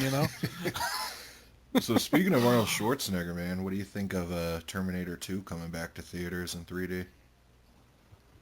If it's done right, Yeah. I think it can be really good. Because I mean, it's a solid movie. It really is. I Oh, love Terminator Terminator 2 2. is awesome.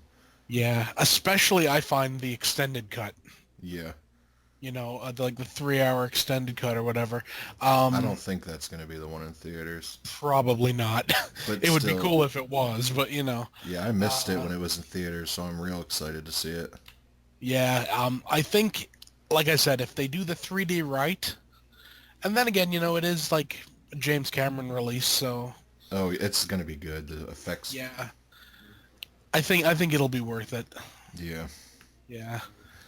All right, man. Going back to this Pumpkinhead, too. Yeah. Talk about Arnold Schwarzenegger. I know we totally went off topic there. But what do you think of this cast of people, man? Douchebags, Every all of them, single one of them. every single one except for um, Andrew Robinson, Oh yeah, he's Skinless Frank. Other yeah, other than him, you know, yeah. I love that scene though, where Andrew Robinson's sitting in the sheriff's station and that hunter walks up and he's like, "I need a refund" and all that. It's like, yeah, I yeah, don't know. I was just like the awkwardness of it. It's just like you need a refund for your hunting license, and I don't yeah. know. Yeah. Oh man, Dude, but this film just felt cheap too, man. Like, when the chick's yeah. walking up to the car of the town badasses. Oh yeah, yeah. Oh, so you're the badass now? I'm like, well, yes. Like, okay. Yeah. Yeah, Yeah, man. like we believe that as far as we can throw you. Yeah. Um, If I was walking down the street and I saw this group of people, I wouldn't think badass at all. no, they're not even people that you'd even consider crossing the street Yeah. to stay away from. You just walk past them, like kick them as you're going past because they ain't gonna do nothing. Yeah, they got like 90s bowl cuts and Oh man, um, it's too dated. I yeah. think. You know, It it's all looks like good it came out in if 92 or whatever. yeah, it does. And I mean, when you think of other stuff that came out around the same time, Oh that's yeah. more timeless. Who put You this know, out? MGM? I think it was MGM that put it out originally. Yeah. Yeah. Um, yeah, I don't think they had any real love for it. Yeah. They just kind of, stuck it out there. There we go. We'll put this out. Yeah. And I know you were saying yesterday about this that Bill Clinton's brother Yeah, is is the the mayor. What's funny is, I didn't know that was Bill Clinton's brother, but I'm sitting there watching this dude like, who the hell is this dude? Like, Yeah. I thought he was I figured he was someone famous just cuz his character had no point to the movie whatsoever. Yeah. So it was almost like an excuse to show this dude off. So, Yeah. cuz I saw Uh, at the end it said that song during the credits was sung by that guy. Yeah. Yeah. It's the sort of thing. I mean, once you know it's Bill Clinton's brother, you're kind of like, That's what it was. Yeah. You know, it's like something about him you didn't really know what it was, but once you hear that, you're like, oh, Yeah. okay, And everything kind yeah, of clicks after that. yeah, yeah. Yeah. What do you think of the lead, the lead girl we're supposed to be rooting for? I thought she was okay, but I thought she was just kind of, I don't know whether generic is the right word, but like she was nothing really special, Yeah. I mean, I thought you she was know? attractive, but she was annoying. It's like her first day of school, and we're, Yeah, we're hearing she was from New York or something. Some yeah, troubled kid, and she just walks up and leaves with these dudes, and these kids are like just chilling at that place where the kid died in the beginning. yeah, yeah. But it's right on the road where the cop happens to just drive by. Oh Like they're yeah. only Well, chilling there for 10 minutes, then all of a sudden Frank Skin comes up, you yeah. know? Man, this movie, Oh, I was liking it a lot before I started talking about it. yeah. It's the sort of thing. I find it's a fun movie, Yeah. but it's not a good movie. Did that revelation of what's I forget what he was to the town, but the guy who, ended up being the leader of the Bloodwings. Oh, the judge guy. Yeah. Yeah. What'd you think of the revelation when that happened? Uh, Not much really. I kind of saw it coming. I was like, oh, okay. Yeah.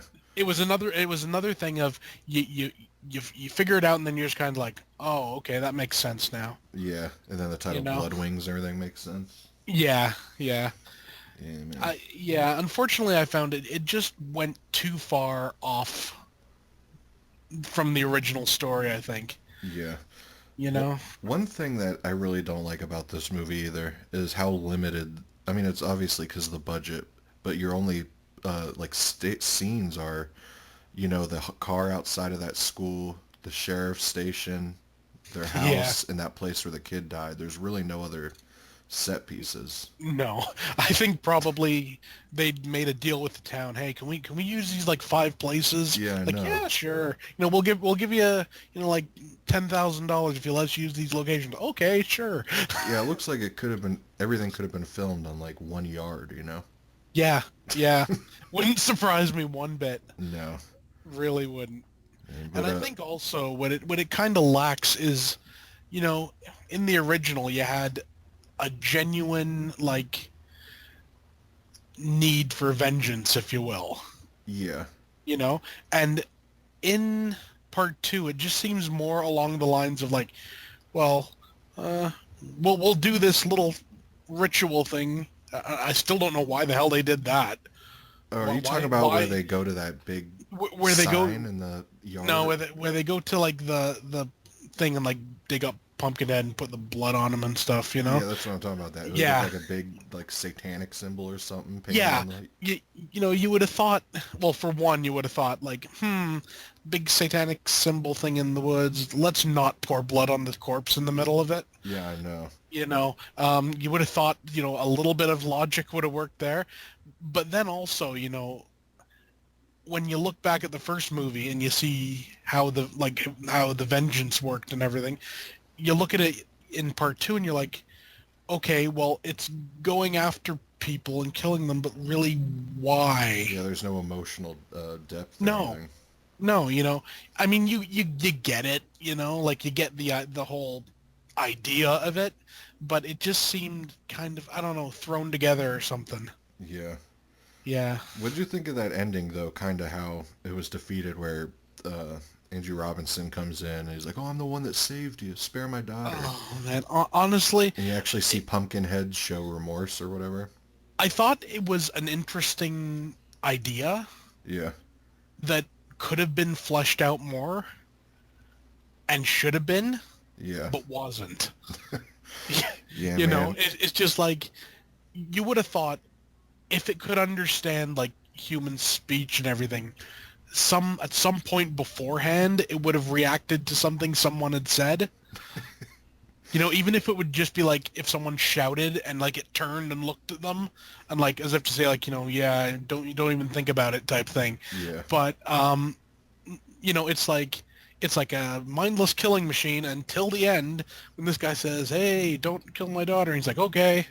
And he don't look anything like how he did when he was a kid, obviously. So I don't know. Yeah, yeah. I don't even know how they, And then you have the town posse following right after he says that and just starts shooting the Pumpkinhead. I know. And then somehow he gets hung on the chain there like he did when he was a kid, Oh and yeah, somehow it holds his weight long enough for them to pump so much lead into him. yeah, man. Uh, But what's weird, man, is I still have a spot for this movie, though. I still oh do yeah. enjoy it. Well, like I said, it's fun. Yeah, I've always said before, like in reviews and everything, I can forgive a fun, cheap movie yeah, more so than I can like some pretentious, big budget thing which just doesn't work. yeah, you know.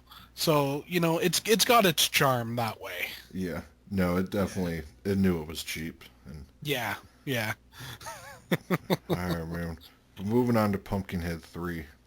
yeah. Now, let me ask you, did you see this on TV when it first aired, or did you see it after the fact? No, I saw the DVD. Okay. Did you Yeah, know beforehand that it was produced by Sci-Fi Channel? yeah, yeah. So I wasn't expecting much. Oh man, Um, when I saw that, I was like, because believe it or not, uh, uh, like watching them all this time was my first time ever watching part 3 or 4. yeah, Yeah, so man, I was nervous going in when I saw that sci-fi yeah. thing come up Well, because I ended up buying the double DVD too. oh yeah, You got yeah. that same one, both of them on. No, I grabbed them both separate from an old Blockbuster sale. Oh, really? That They cover were, to that third one is awful. yeah. That's the worst, one of the worst covers I've ever seen. I know. I mean, I could have done better than that. Give me like a crayon and a piece of paper, and I'll come up with a better cover than that. And what'd you think of the Uh, new font though? Where it was real sharp and it was okay. yeah, I mean, but it wasn't. The original font and everything was just so iconic, and like cool looking and classy looking. yeah, The new one looks like a horror font. yeah, Like if you go into Google, type in horror font, you'll find the Pumpkinhead font. That's what yeah. I think. And when you look at that font from the original Pumpkinhead, it's too clean and precise, and I don't know. Yeah. It's It it looks is like it what it should be is, I like guess, a right? Metal Dan font or something. Yeah, exactly. I can definitely see that. Yeah. But what did you think of Doug Bradley's performance in this thing? Well, Doug Bradley makes everything better. Yeah. So, he automatically brings up a movie. I thought kind of like the accent he had was a bit weird. Yeah. I couldn't place what it was supposed to be. I don't know. To me, Was it it? almost felt like he was playing Pinhead again because he Yeah, says something like when the guy comes in and he sees what's going on and he just starts running. yeah, He says something like "get him" or something like that, and he sounded just like Pinhead. yeah. And did It's you it's a little strange to say yeah. the least, but And did you notice, the body he's cutting up? It yeah, looked just like Frank or Julia from Hellraiser. I didn't notice that. I'll have to Yeah, like when put the that back face in is and all have peeled another look. off, you see all the bloody, just the What? face. It looks just like the skinless Frank sitting there, and I was wondering if they did that on purpose. I wouldn't be surprised. Yeah, That seems like an easy callback to the Hellraiser movies that would work. yeah. I mean, they probably figured, well, it is Sci-Fi Channel, so they Yeah, probably figured, we got Doug Bradley in it, we might as well, bank in off that.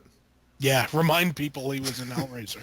Yeah. So what'd you think of this, of it being the sun, though? I I don't know.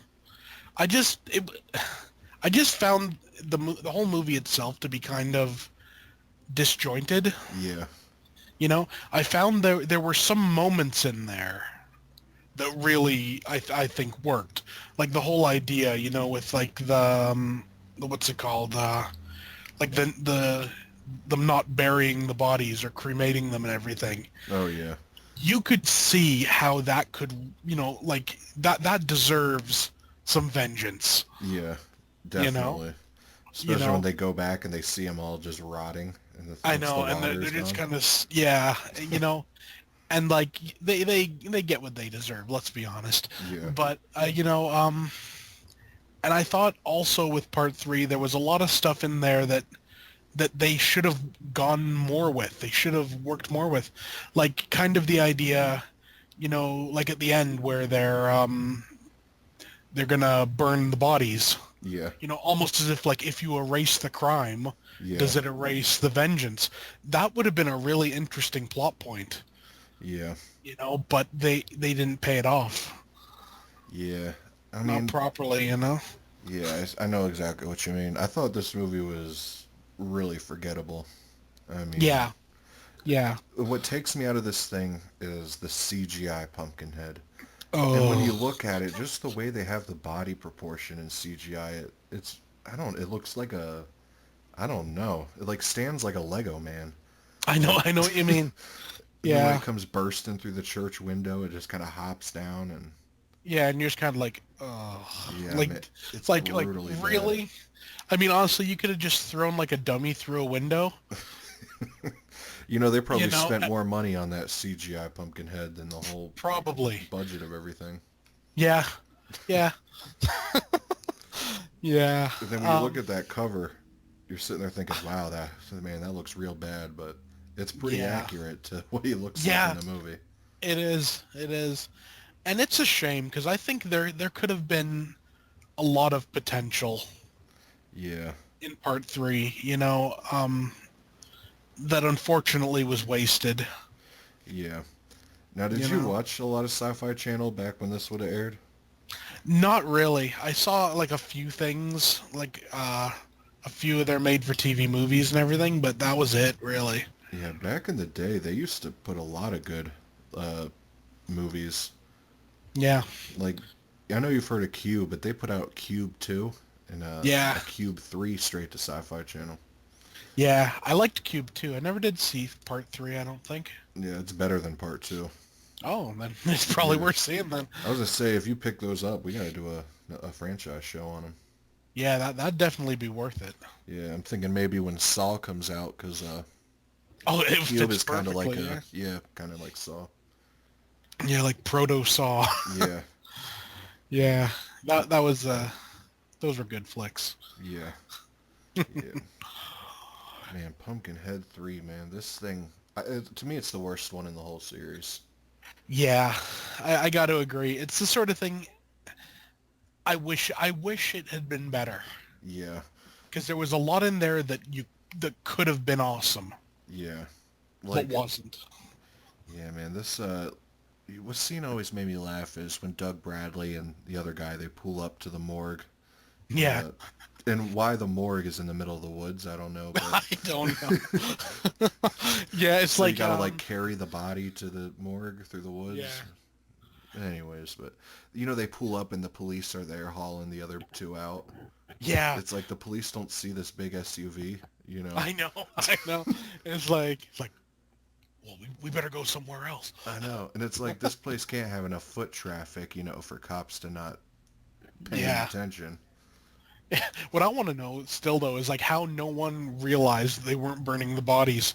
Because I mean, yeah, you put them in the back, you put some underwater and everything, but eventually they're going to start stacking up. Yeah, People are going to start realizing, and like, let's be honest, considering how quickly at the end they fixed that furnace, yeah, they could have just, fixed it a hell of a lot sooner, and none of this would have happened. yeah. Yeah. What do you think of Lance Henriksen returning for this one? It was a high point. Yeah, Him and Doug Bradley are the two high points of the movie, really. yeah, It's neat to see him coming back as the same character. yeah. But this You was know? the time when Lance Henriksen was playing in anything. Oh yeah. Yeah. Well. I mean, yeah, Yeah. Lance Henriksen, he's on another level. Like he's a really good actor, Yeah. but there's But so he'll much do like junk with him anything. in it. Yeah. Well, I think people probably think, we got this movie. Like, how do we make it better? I know. Lance Henriksen. I have his phone number in my like on my phone. I'll give him a call. We'll give Yeah. him like $50 and the plane ticket, and he'll come out and do it. Well, I've seen some movies where they'll take, they just want that star name on the cover, Yeah, and it'll just be like a recording or something on a TV yeah. of them, Like a literal like hello. like a Skype call basically. Yeah, exactly. And then they'll put Jeffrey Combs' name on the cover. Yeah, yeah, and they'll put it right up at the top, like he's like the number one star Oh yeah, in his the movie, floating and head then will be it's on the front. yeah, and then you watch the movie and you're like, well, where is he? Like, oh, there he is. They do that with everybody. Tony Todd, everybody. Yeah, it's true. Unfortunately, Yeah. But what'd you think of the monster effects for part three? Besides the CGI, but when you actually see the rubber suit. like the actual suit design, I didn't mind, but I found it was lacking what the first one had. Oh yeah. The first one had like almost like a class to it. Yeah. I thought.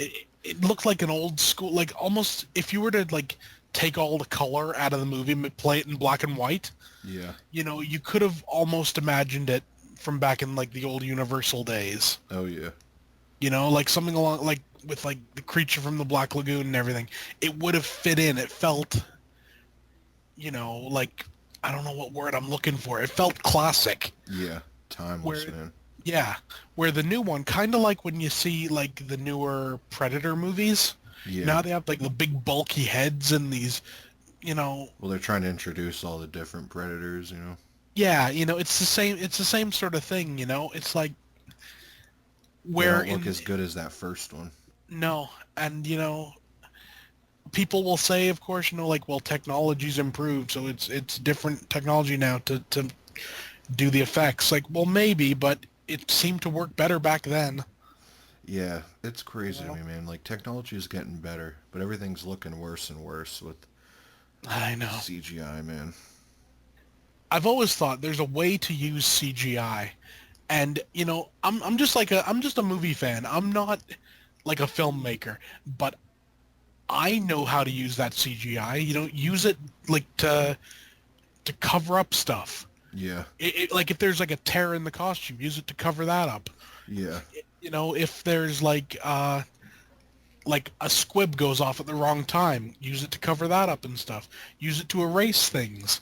yeah, Or make it something that's so unreal that the CG works for it. A good example is, did you ever see the live action Death Note movies? Death Note from of the anime. Yeah, What the are live they, action Asian or movies. something?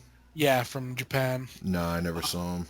Well, if you see the trailer for those, for example, when it shows the creatures and that, they're otherworldly creatures, and they look it, and the CGI works Yeah, because it makes them seem otherworldly. yeah.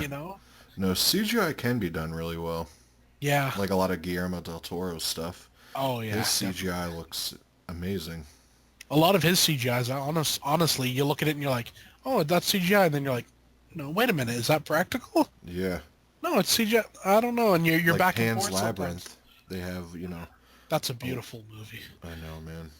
I love it. I really do. Yeah, it's amazing. Just the creature designs of that thing is some of the best I've ever seen, Yeah, if not the best. definitely. Another thing with the CGI, man. Another example of a movie that I thought mixed practical and CGI perfectly was. Did you ever see Midnight Meat Train? Yeah, I love that movie. I know. You have like the practical effects where he's cutting the Yeah. growths off his. It's all that. But then it also like when he hits, Ted Raimi. Yeah. All the blood going everywhere. You could tell it's CGI, but that movie But it mixed it works. perfect. Yeah. Yeah. That's a movie that's another movie that was screwed over. Yeah. And it's shocking because it has that Bradley Cooper and that I can't remember that actress's name. She was with Tom Cruise or whatever. Yeah, I know who you mean. I can't remember the name. Yeah, she was that photographer lady. Yeah, it's the sort of thing. You can probably do a whole podcast just on movies that have been screwed over. Oh yeah, You know, yeah, definitely. Yeah, yeah. There's a lot of them, man. A lot of good ones that have been screwed over. definitely, definitely. Poughkeepsie tapes one of them, like we were talking about last night. Yeah, yeah. Poughkeepsie tapes definitely. Nightbreed. Oh yeah, and Lord of Illusion. Definitely Lord of Illusions. Yeah, Yeah. and All the Boys Love Mandy Lane. Oh yeah. That was a movie I still think I bought the Blu-ray of that from England years ago because it was just not coming out over here, Yeah. and I saw it and I remember thinking if they'd released this over here like when it was originally made, I think it would have been like the next Scream, Yeah. you know? Just these But executives are dumb, man. they just don't I don't want to say they don't get it. I think they just don't care. Yeah. I mean, Blumhouse is the only company really doing stuff, and to me that's kind of sad. Because a Yeah, lot of Blumhouses are stinkers, man, but they yeah, put out some good stuff. Like, I know Insidious and all them are real overhyped, but yeah. those, as far as modern movies go, they've scared me the most out of any movie. Oh, definitely. Well, I tell you what, the first Insidious Oh my was god. genuinely terrifying until the last like 20 minutes. Oh yeah, when it gets into, yeah, it kind of goes And off the rails. it wasn't even the fact that they were like in like that other place or whatever. It was the fact that they showed that demon way too much. Oh yeah. Up until that point, it was just flashes and everything, and it was creepy as hell. And they And had him like then making afterwards, it was like, clothes or something, or sharpening his claws and stuff. yeah, yeah, I don't get it. And then he was like putting makeup on. Yeah.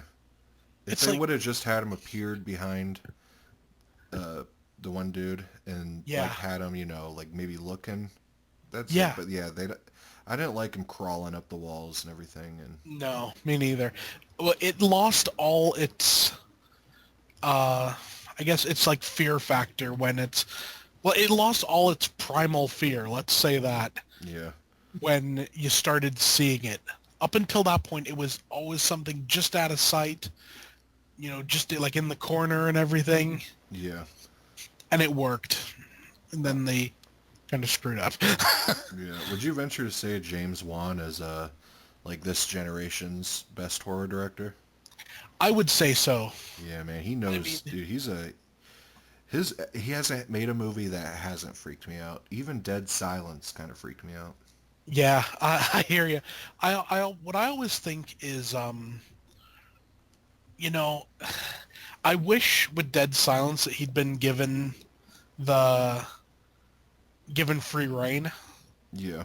because a lot of it was all messed up again, because of like Was it the the studio? studios He and went to a everything. major. He didn't do Blumhouse. He went to a major. Yeah, it was a major studio. It was his first major one. It, from what I know, it completely like turned him off the major studios because they kept having to put their 2 cents in and everything.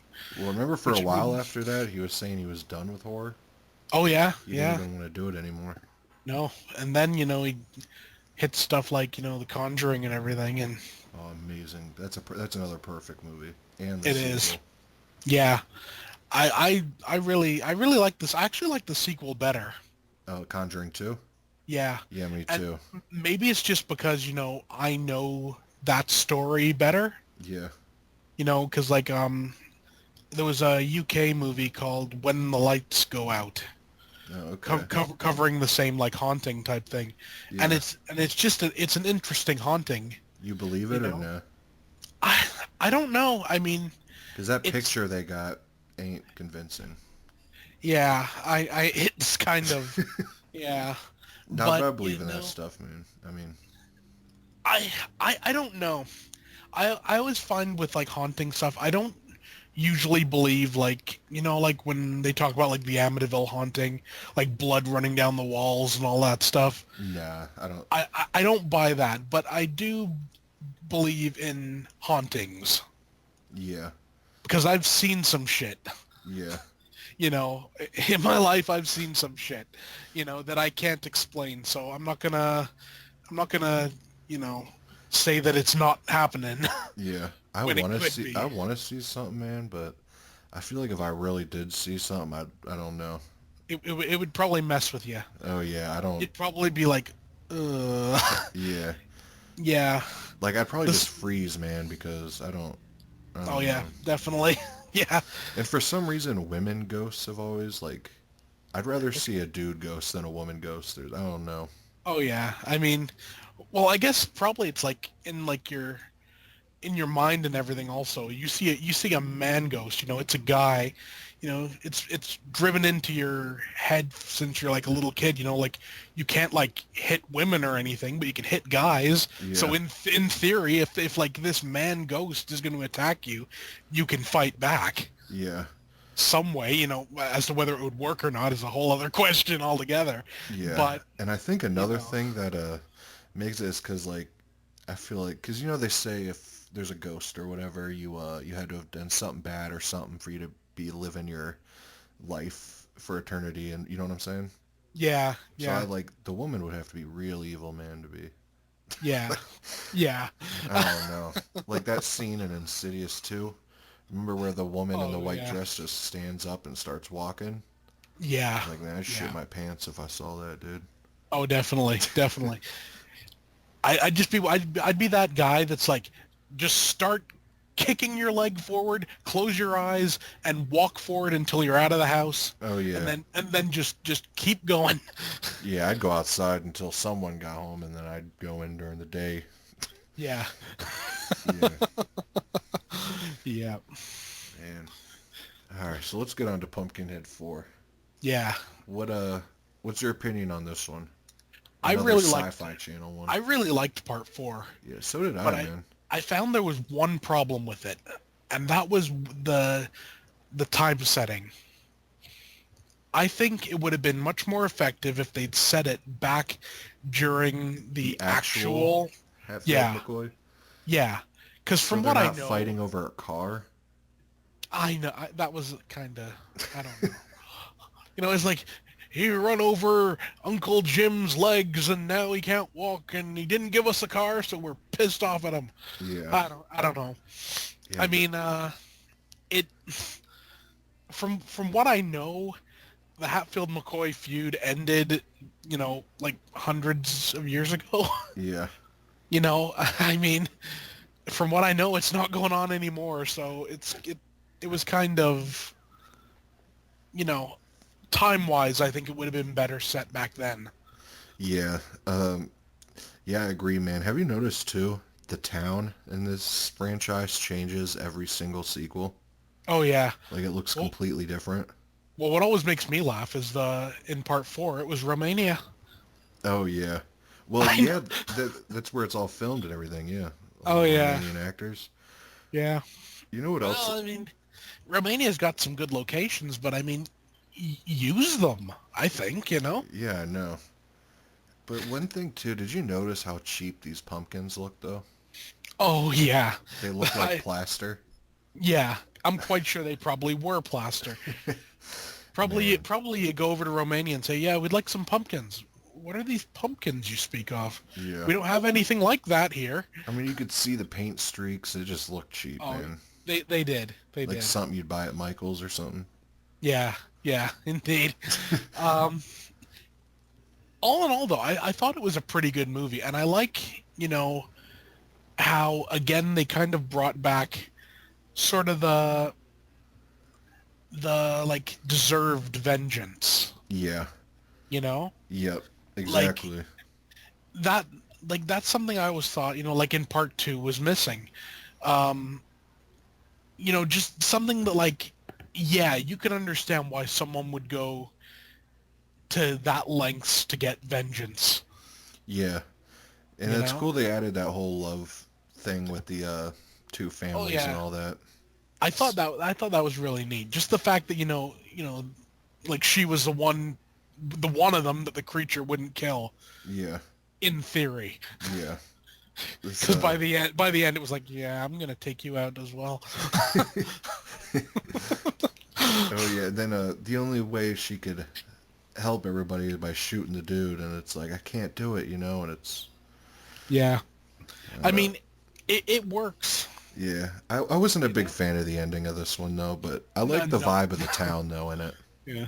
Yeah. The one thing also though that I really kind of didn't like about it was the whole Spider-Man 3 thing, where the guy gets like demonic, then all of a sudden, like his hair gets darker and he's wearing all black, and Yeah, it's like, that's to man, prove he's turning evil when they yeah, start getting all black. yeah, and it's like, come on. Man, Oh man. yeah, I, dude. I still wonder why, like, no one thought, like, oh, look, our daughter's been killed. Why don't we go to the police? My favorite. Like, no, none Yeah, of that. my favorite part in this thing though is when the woman, remember, she realizes that her kid was burnt in that thing or whatever. Yeah, And they pull the kid out. Remember the witch just comes in out of nowhere and just starts dragging the body away, and everybody's yeah. just standing there looking at her. Like, oh, look at that. Yeah, the witch is like, "This one's mine," and just walks Yeah, off. yeah. And everybody's like, "All right," Like, okay. like going to a crime scene and just dragging the body away. This one's Y- mine. Now, you see, that would be something I think would be really interesting. Throw that in the movie, literally. Like, Yeah, just someone walks up to a crime scene, goes picks up a body part. This is mine. Walks off, and yeah. just to see the cops' reaction, that would be awesome. I know, Be like, man. put that hand down. I don't know what you're planning to do with it, but you're not taking it. It's mine, I tell you. I know. And another thing, if you were a cop in this town, wouldn't you have a patrol car stationed at the witch's house 24/7? I mean, I would how many assume so. bodies get brought to this woman's house? I know. It's like the de facto, you know, court of justice. What do you think It's of the like wig on the witch, though? it was horrible. Yeah, man. That's the only thing that held it back. Well, the makeup Yeah. was bad, but if it had better hair, Yeah. man. Yeah. It was one of those obvious wigs. Yeah. I mean, there are ways to do wigs that work, Yeah, and there are ways that don't. yeah, I know. You could see the seam down the middle and everything. Yeah. It was just, man, she looked I tell bad. I tell you what. You know what that wig reminded me of in House of a Thousand Corpses when what's his name, Bill Moseley's character Otis? has yeah, when he has that bright white wig Oh, yeah. at that one point, and it's so obviously a wig. Yeah. Like through the rest of the movie, his hair's been all greasy, but now it's bright white, and it's Are you talking about when he's leading him to Dr. Satan? yeah, Yeah. yeah, and he's got that. It's so blatantly a wig, it's not even funny. Yeah. And it's one of those things that take you out a little bit. Yeah. But I then still again, love House of a Thousand Corpse, man. oh, me too. I remember seeing an ad for that movie back when it was originally going to be released by Universal. Oh, before they dropped it? Yeah, way back then. I forgot what movie I was going to see, but it was in the theater, And it was an and actual trailer? an actual trailer came on for it, and it was almost like a trailer for like Texas Chainsaw. Like there was like a big like body pit or something, and people were digging through and everything, and then it comes up, like the future of horror or something like that, and then it comes up House of a Thousand Corpses, and I thought, oh damn, like I want to see that so bad, and then they, Yeah. it's another one that was screwed over. Yeah, definitely. Well, I don't know if I consider it screwed over at this point. I mean, that has a huge, huge Oh yeah. following. It's come into its own, like most screwed over movies do. Yeah. They eventually find their crowd and everything, and they tend to be a very like vocal and very passionate crowd. Yeah. So you can't help but think, if they'd released the things properly, that passionate crowd it would have been money in their pocket. But Yeah. you know, Like it's weird, to be a horror director, I wouldn't be too bummed if a movie flopped because they always find their own, like, I yeah, just bought the Blu-ray of Body Snatchers from Abel oh Ferreira. yeah, That movie flopped and bombed, but that's still, I mean, oh still a yeah. good movie. I like it. Yeah, well, I think the best example of that of anything is Troll 2. Oh, man. The movie is ass. Yeah. You know, I That you know, documentary makes that movie so I much better. I know, but it has such like like a cult following. Oh yeah, It that's proves, the biggest cult movie of all time, I think. I believe it. Yeah. I believe it definitely. You know, but it proves it. Just because a movie, you know, isn't a hit when it first comes out, Oh yeah, that movie's made its doesn't mean. budget back in rentals and stuff. Oh yeah, 10 times over. yeah, and the director that's done some other stuff as well. Well, it's He weird. he Is that did an unofficial sequel to The Evil Dead. really one of those Yeah, Italian ones? yeah, Yeah. yeah. Isn't there Evil Dead like something to do with House or something? Or their they're franchises are weird or something yeah. like I I don't mean, know. like one of the House movies, I think it's House 4, is in Italy is considered like an Evil Dead sequel or something. Yeah, I think that's what it was, something like that. Yeah, But you the know, guy who did Troll 2, I don't. yeah. Is it Luigi Cosi or who? I can't remember his name. I honestly can't. But I picked up these two Severin releases. They released Yeah. in April that The Other Hell and Dark Waters. Okay. Did you hear those two? Those I heard of Dark nunsploitation Waters. movies? I've seen Dark Waters, but haven't seen The Other Hell. Yeah, I mean, that's another movie by the Troll 2 guy, and I guess it was some crazy nunsploitation movie. Yeah. I haven't watched it yet, but from what I understand, Severin said they found the negative in an actual nunnery in Italy. So Now that's weird, man. that's pretty damn funny. Yeah, I don't know if I believe it, but if that's true, that's crazy. If he took it to the nuns and he's like, care for this. Yeah, no. And it's This supposed this is cinema history right here. Yeah. Man, you need to pick those up so we could review them, man, because Yeah. I heard there's scenes where the nuns are like, boiling babies and stuff. Suppose it's crazy from what I hear. Yeah, I think I probably will. That sounds like it could be interesting. I Yeah. know Dark Waters is pretty good. Yeah, they released them both the same day. Like they're billing them as a double feature. Really? Yeah, Yeah, so I picked them both up. I got Dark Waters on DVD ages ago. Like they had a big like special edition of it. Like Did it have that talisman thing with it? yeah, the stone Yeah. talisman thing. I got that hung on my wall right now. Oh yeah. Yeah, it's pretty cool. I got to admit. Yeah. So that's definitely one I'd like to upgrade to the Blu-ray for that. Yeah. Man, try to get them soon, man, because I'm dying to watch, and if we could review them, that'd be cool. Yeah, it could Because it'd definitely be sweet to work. do a double feature with them. Because Yeah. I haven't seen a lot of nunsploitation. No, it's one of those strange subgenres. Yeah. I mean, like you can go kind of like the horror route, or you can go like the porno route and everything, Yeah. and they tend to do that, and I don't know. Yeah. Did you ever see that Lost Exorcista? Uh That satanic pandemonium? no, I didn't see that. Some big nunsploitation movie. I haven't seen it either, but I'm real curious on it just because White Zombie took the title of that for their CD. Yeah, that's reason enough right there. Yeah, man. But back to Pumpkinhead 4. Yeah. What'd you think of Lance Henriksen with you could tell he was standing in front of a green screen? That was horrible. Did you notice that too? That white glow all around him? I saw it and I'm like, oh my God. I'm like, no. No. I mean, you can do better than that with free programs from the internet. I know. It was horrible. And, it deserved better. Yeah. And, green screen isn't, like, when it comes to the technology of movie making, they've been using green screens for years. They should know better. Oh, definitely.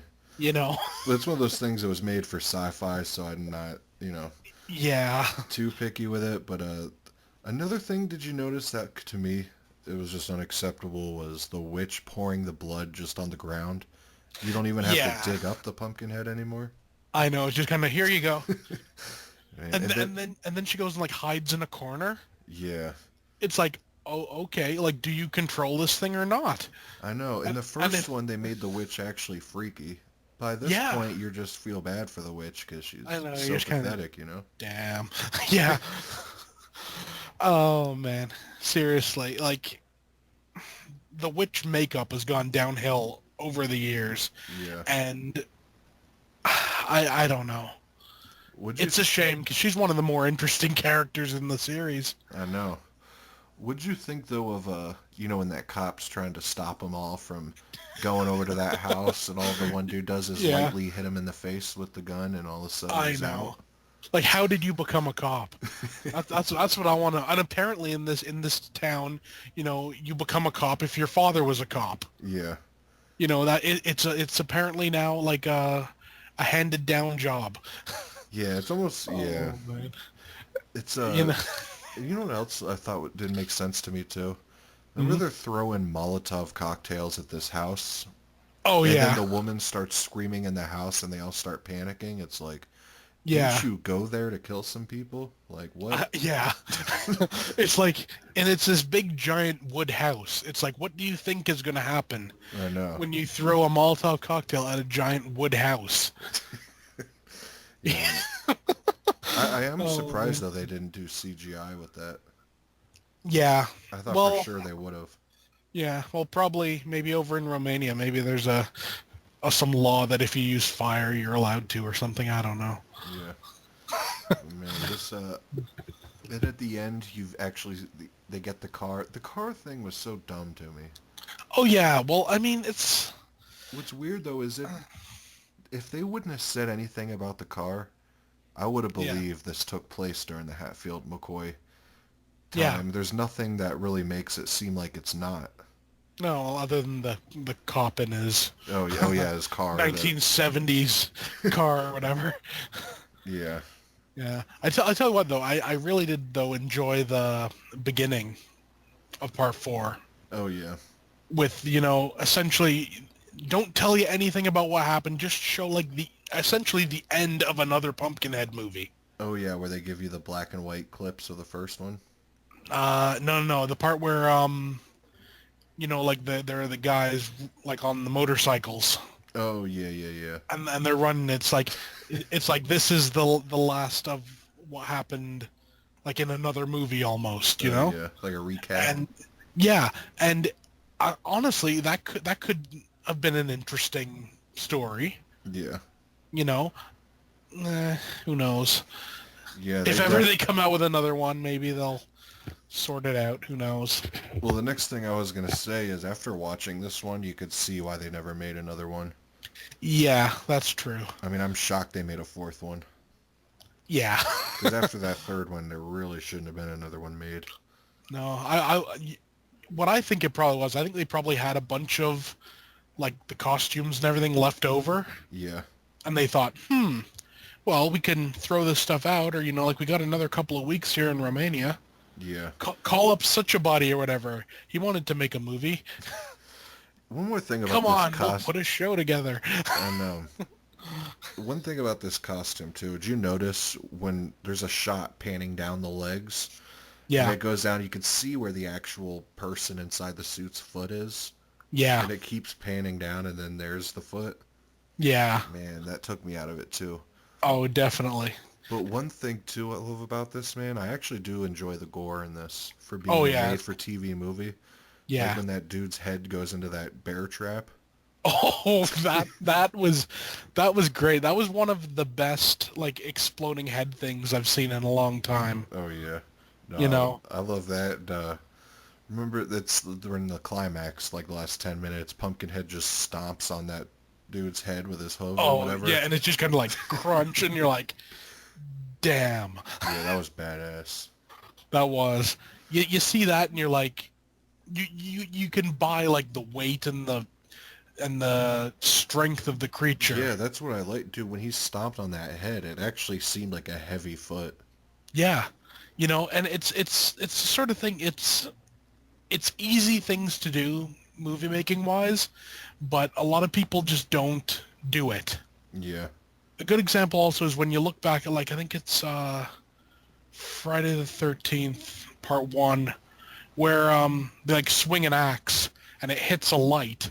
Oh, yeah. And Just then- to and- see and the then weight hits- of it. Yeah, and it just gives that it's a little throwaway shot really, Yeah. but it gives it a reality that tends to be lacking. Yeah. You know, and it's just those little scenes like that can make a big difference in a movie. When all's said and done. Yeah. You Now that know. we're saying that, I'm kind of curious of what made that scene seem like it had so much weight, you know? I almost want to Yeah. rewatch that scene and if it was a sound effect or what. I don't know. I don't know. I mean, could have been, yeah. Could have Because been a that's, sound I effect. remember that being my Definitely. first thought was like, damn, that thing looked like it hurt. Yeah. Definitely. Oh, and I just one thing in part 4 that I really thought was just plain hilarious was when the guys go to the moonshine still. Oh, yeah. And they're And getting they their get drink, lit and on fire. yeah, that one guy gets lit on fire, and the look on the creature's face is kind of like, oh, that works too. Yeah. Like I'll work with that. Yeah. And Yeah, I thought that was really good. another part that I like too is it's towards the climax. Pumpkinhead comes out of the house and all he does is swing his arm and the one dude Yeah, just goes flying. yeah, yeah. Just go. Man, I Oh do gotta man, say though, I did enjoy this movie though for how, you know, I did too. Definitely, it was a fun movie. yeah. It You was know. way better than the third. And I Yeah, know you don't like the second, but it was right behind the second. yeah, Like to me it goes yeah, 1, 2, 4, and 3. yeah. I kind of go 1, 4, 3, and 2. Really? Yeah, I mean, just simply because of how different part 2 is. Yeah. You know, that kind of annoys me to say because I always think like as horror fans, we want something different. We don't want the same thing over and over again.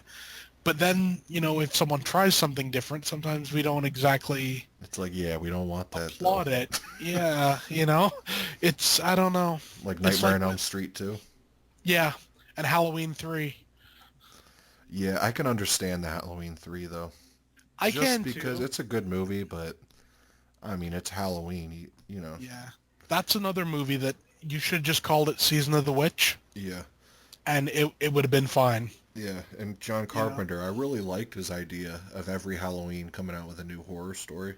Oh yeah, But the and thing is, that would it have would have worked worked. perfect if he hadn't made Halloween 2. Yeah, Like if he just had Michael Myers in the first one and then yeah, used Season of the Witch as part 2, I yeah. feel That like it that would have that would gone have been over better. fine. Definitely, yeah.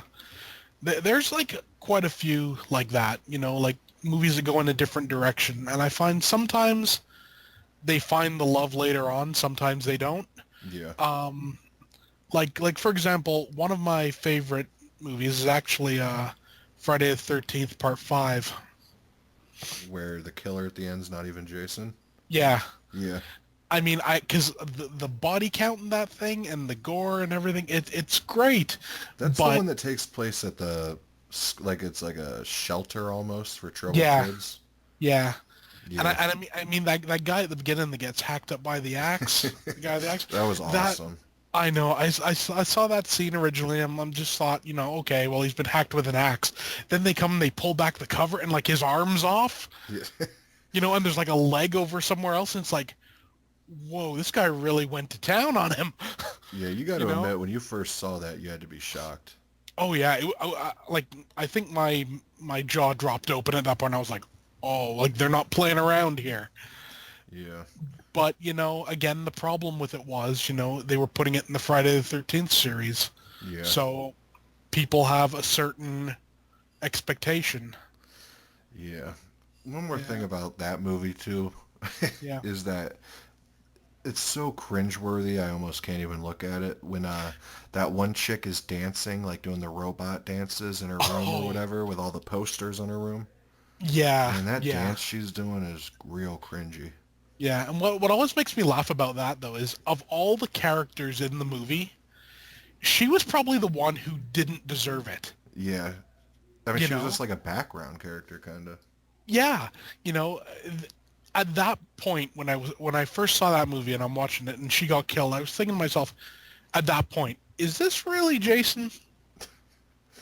Yeah. I was like, something's off.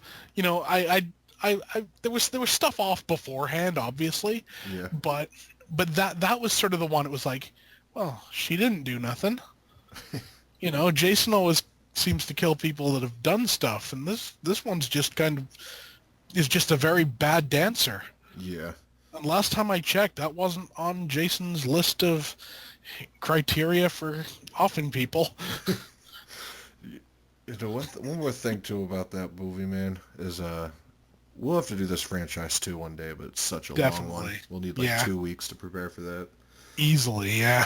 But this that character, the brother of, is his name Rockin' Reggie or something, or Oh, yeah, Reggie the yeah. Reckless or something? Yeah, The yeah. brother, the one that's like girl, and he's Oh, singing and all yeah, that. Yeah. yeah. Man, I love his death in the porta Oh, potty.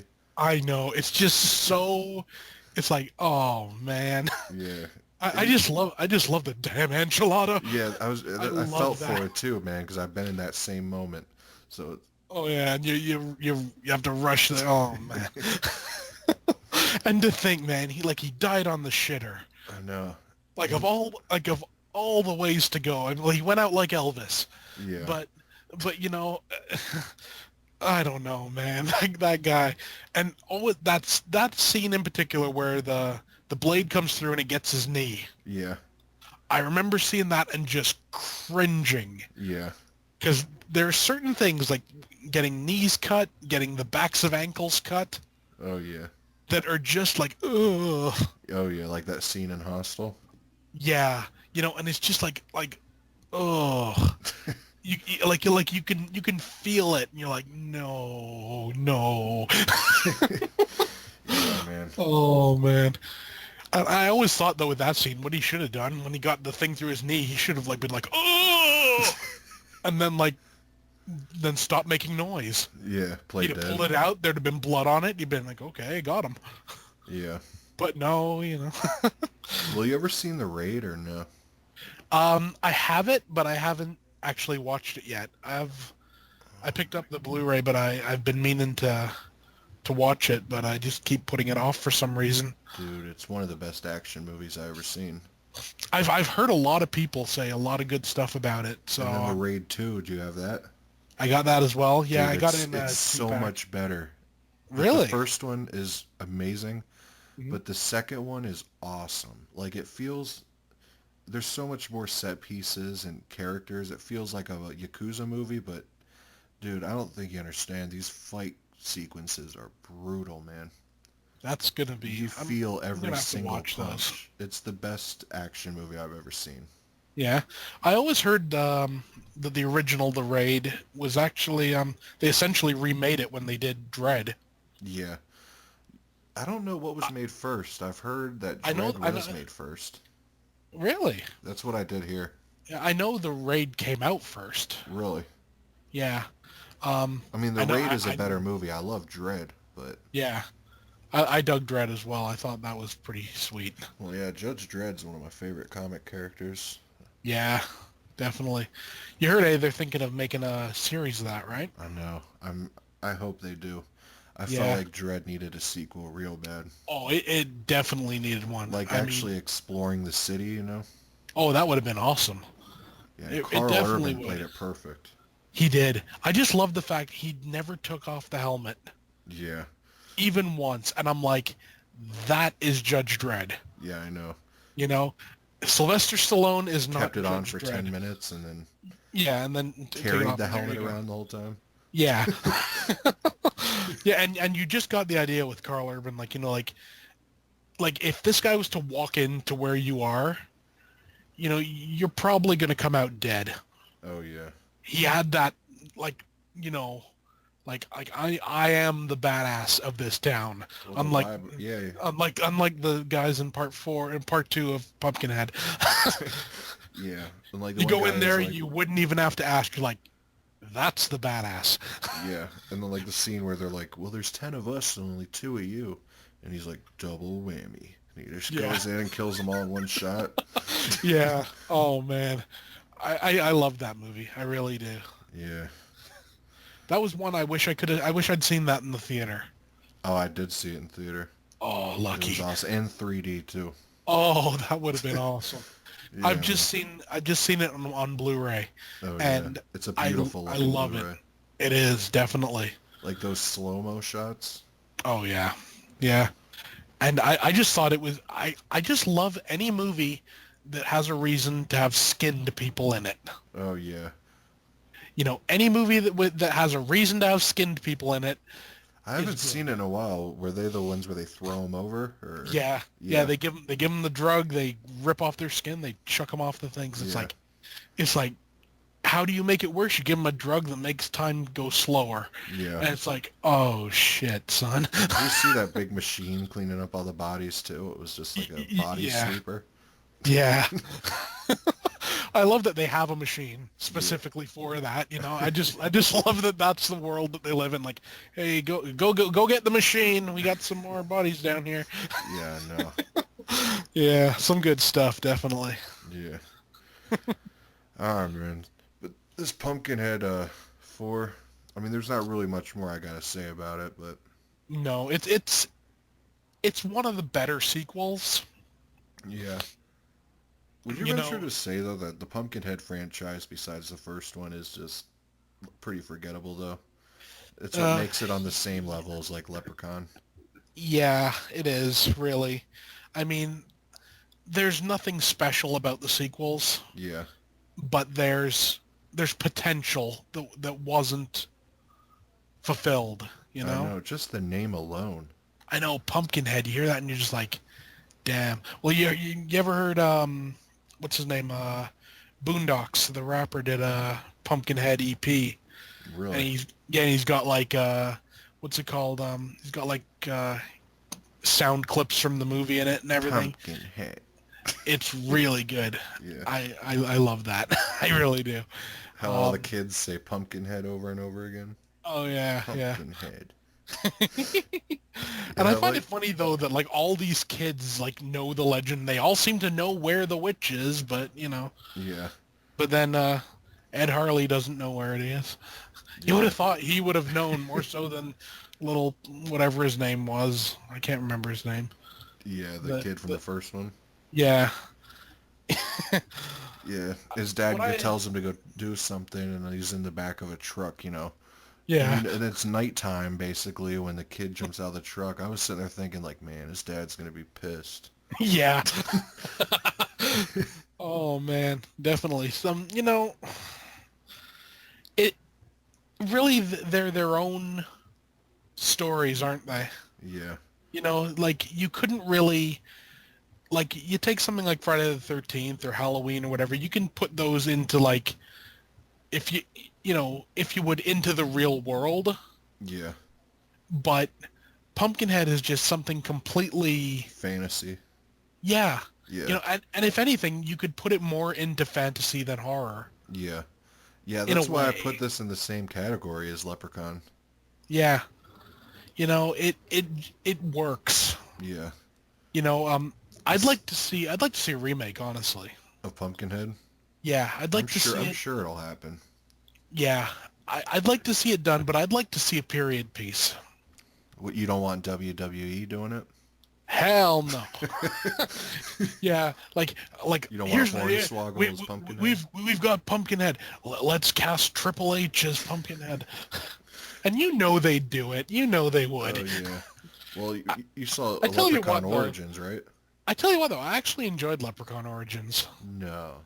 Did I you did, really? but the reason I did was I watched it completely separate from the other movies.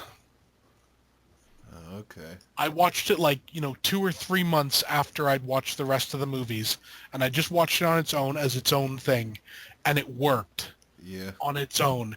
But what I think should have happened at the end of that movie, you should have had Warwick Davis come in as Yeah. As his a cameo. leprechaun and essentially, you know, be like look at this other leprechaun and just kind of like say something along the lines like this is like what happens like when you don't get your gold back or something. Yeah. You know, be it like there's a reason this particular leprechaun is the way it is and the ones we've seen in the other ones, you know, aren't. Yeah. You know, you know, that little thing, it could have tied it all together. Yeah. You know, I'm a big proponent of that. You know, little tiny scenes that tie stuff together. Or even like a post-credit sequence or something. Oh yeah, yeah, definitely. Like I always thought that would have been a really good idea, and in Halloween 6, if you just had a little scene in Halloween 6 where like the cult members were talking, and they were to say, we've tried many things, sort of thing. We once even tried something with Halloween masks, Yeah. and that would have been enough. To Just tie something in like the that. third one. It would have tied it in a way that you wouldn't have to like go into like a big explanation about, Yeah. but it would be like, these worlds are connected. Yeah. Maybe something like It would a have been interesting. post-credit sequence of the cult dropping off boxes of masks to the Yeah, yeah, factory something or like whatever. that. That would have been awesome, Yeah. and it would have made part 3 canon, Yeah. which is something I really wish they'd do, because part It's just part the 3 odd one out, rocked. yeah. Yeah, and it's a damn shame because it's honestly it's one of my favorite of the series. Yeah.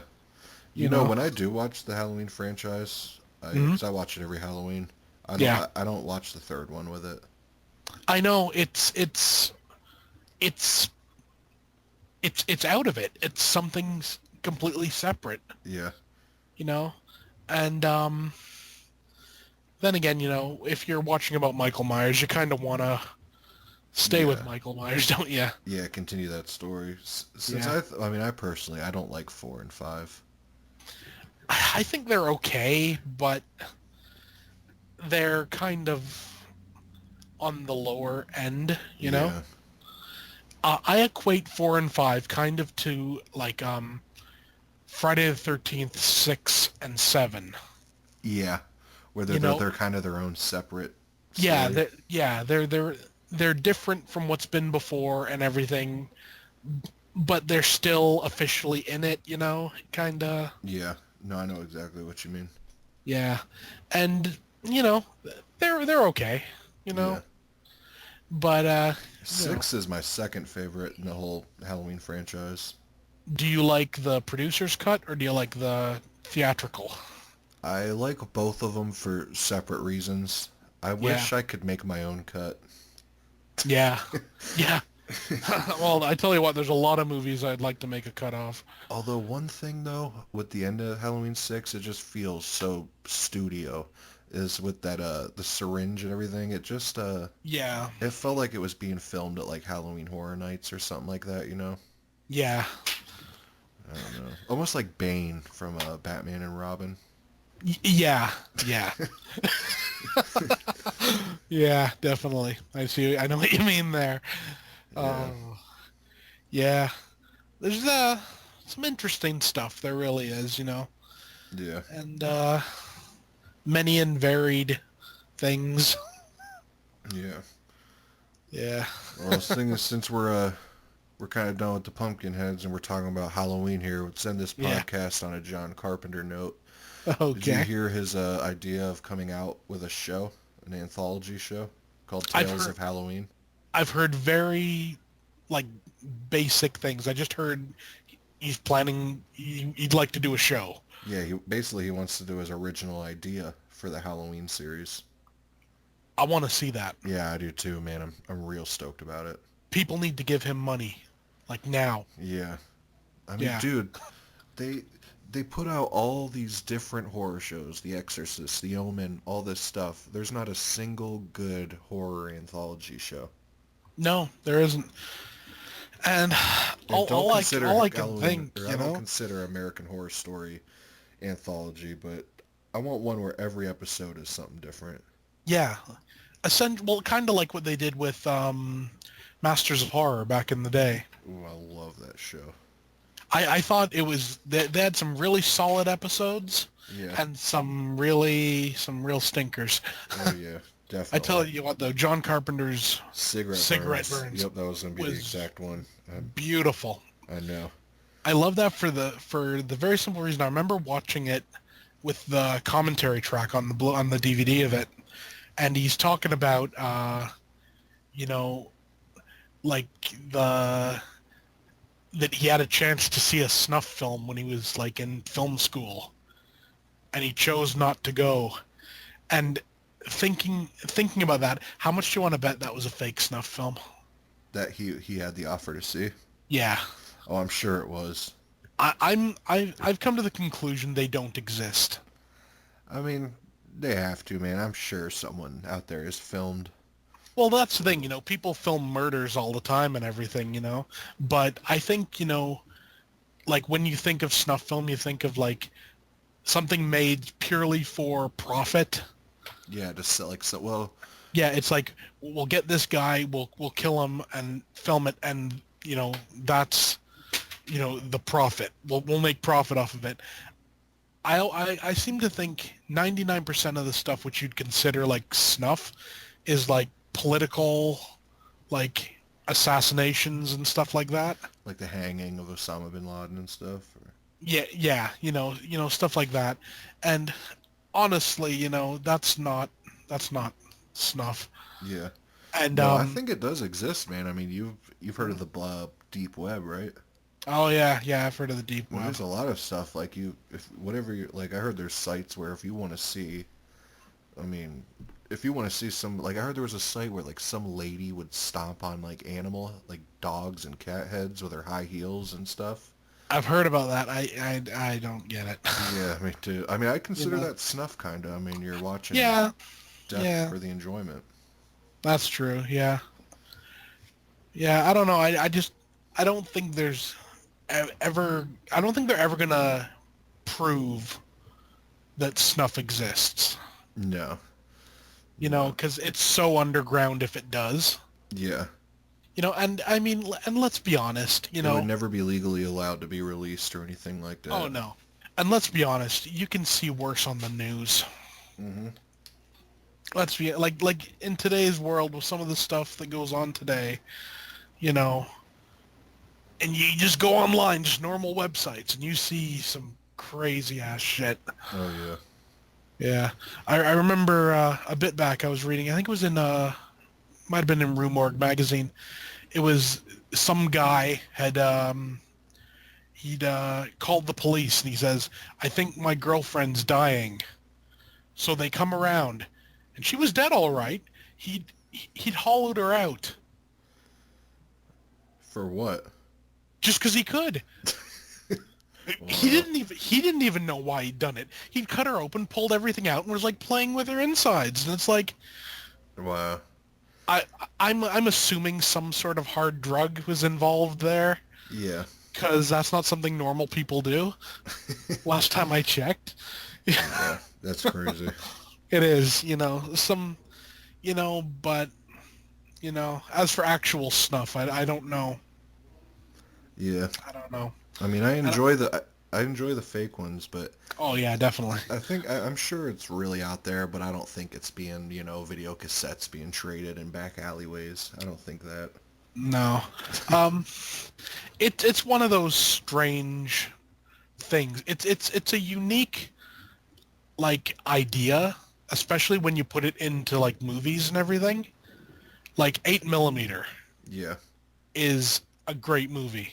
Yep. And- Tony and it- Soprano. Yeah. Yeah. And it works that way, but I think also though, honestly, like no matter how twisted a person you are, how often could you like get off on seeing people getting killed? Yeah. You know? How would you even get? I mean, I think with horror, it's just you admire the fact of the work and everything, that Yeah. love that put into it. But to be sitting there and actually watching it, I wouldn't want to. doesn't that bug you though? That like common people don't understand that.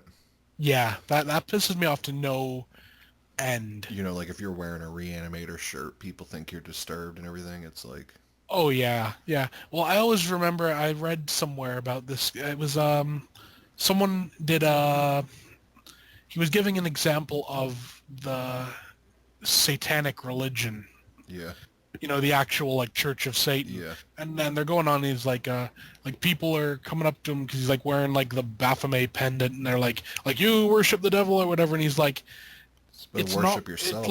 like it's not real. It's Yeah. like if you see me wearing a T-shirt of Darth Vader, you know, and I dig Darth Vader because he's like powerful and everything. Does that mean, like I worship Darth Vader? It's like, no, he's not real, Yeah. you know? And if Uh, anything, that whole, the Anton LaVey and all that stuff, yeah. he more teaches you to worship yourself. Oh, yeah. I dig Anton LaVey. I always Yeah. thought he was an interesting character. Yeah. Him, Like, Aleister Crowley, all of them, just kind of, yeah. there's some interesting people. Yeah. And people have all the misconceptions, like you're worshiping Satan and stuff, but Oh, yeah. dude, if you actually like read into the stuff they're saying, you'd see that's not the case at all.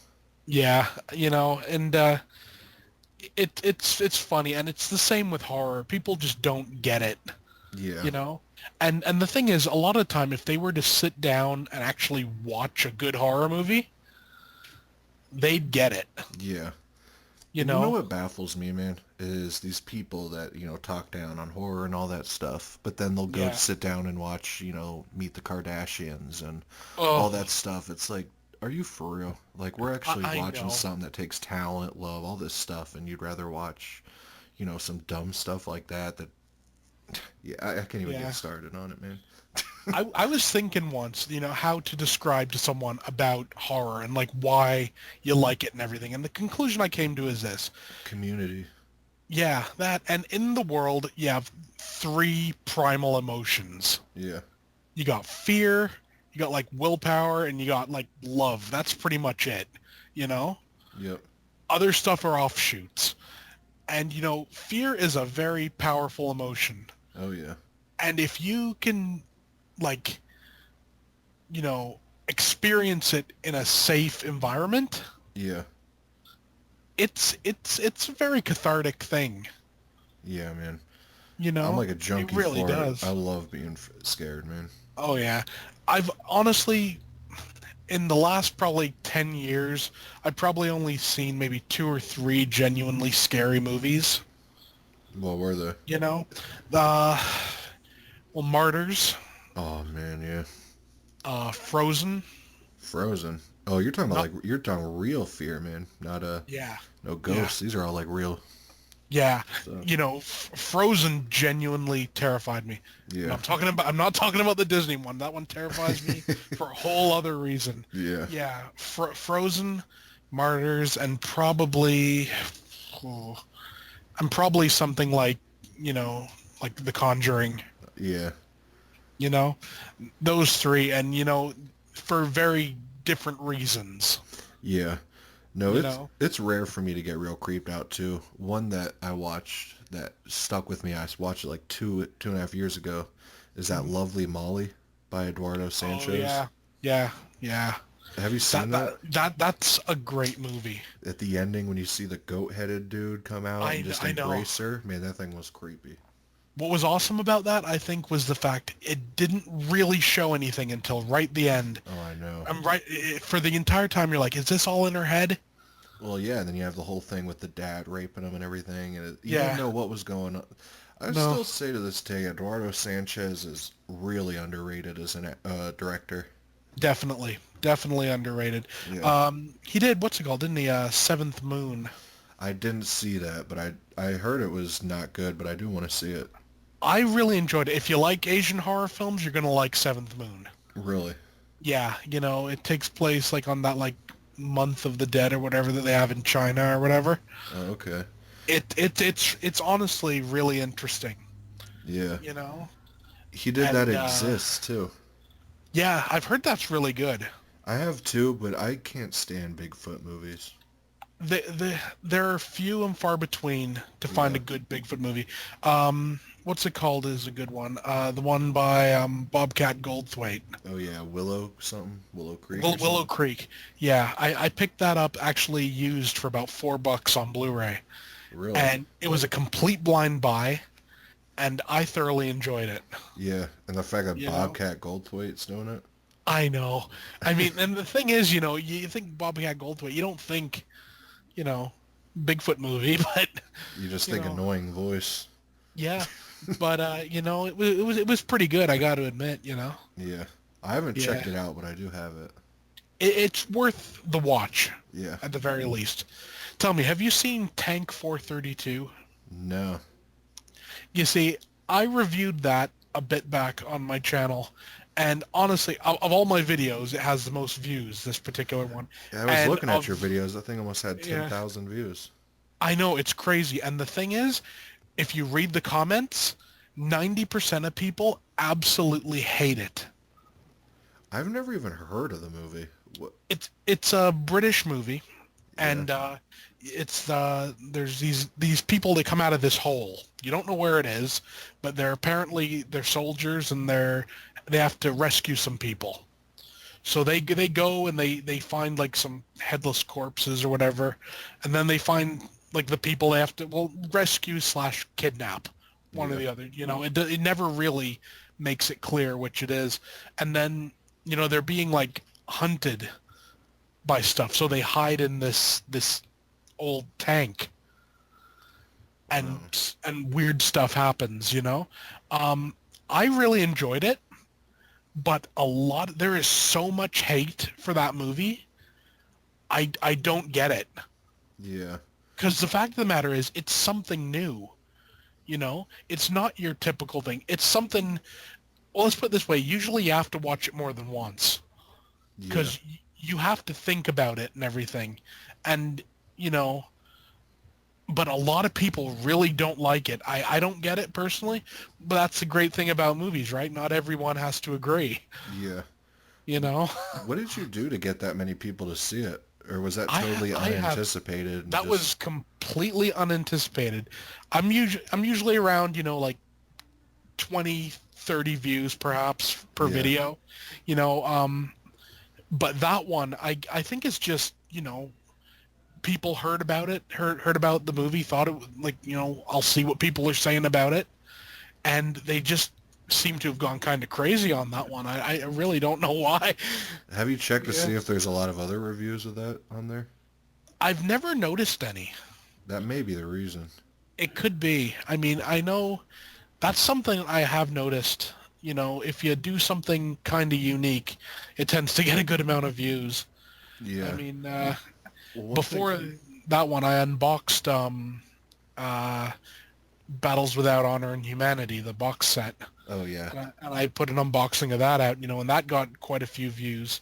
And at the time, no one else had done it, so Yeah. it was kind of good. But it is what it is, right? I mean, I know. we can't control YouTube I know, man.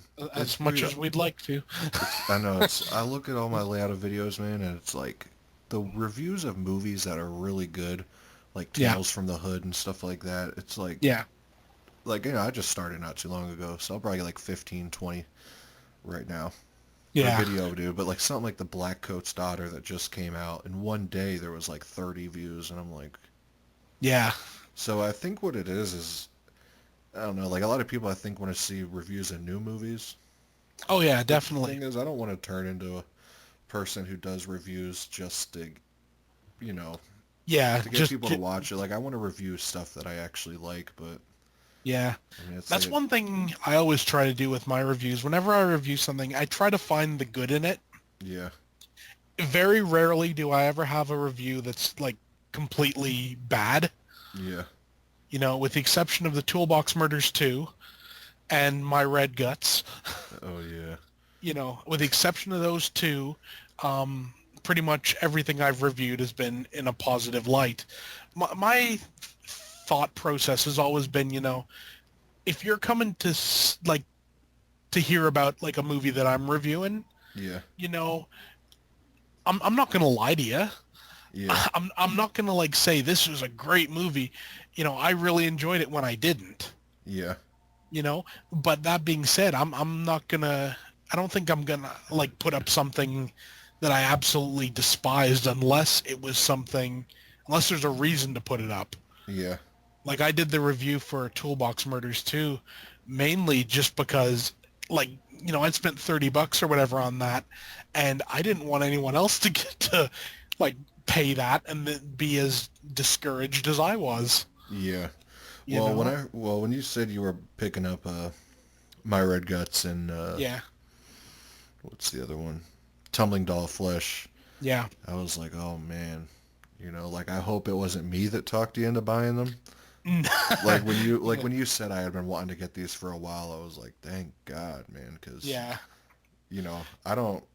I was like, man, this dude ain't gonna listen to any recommendation I say. yeah.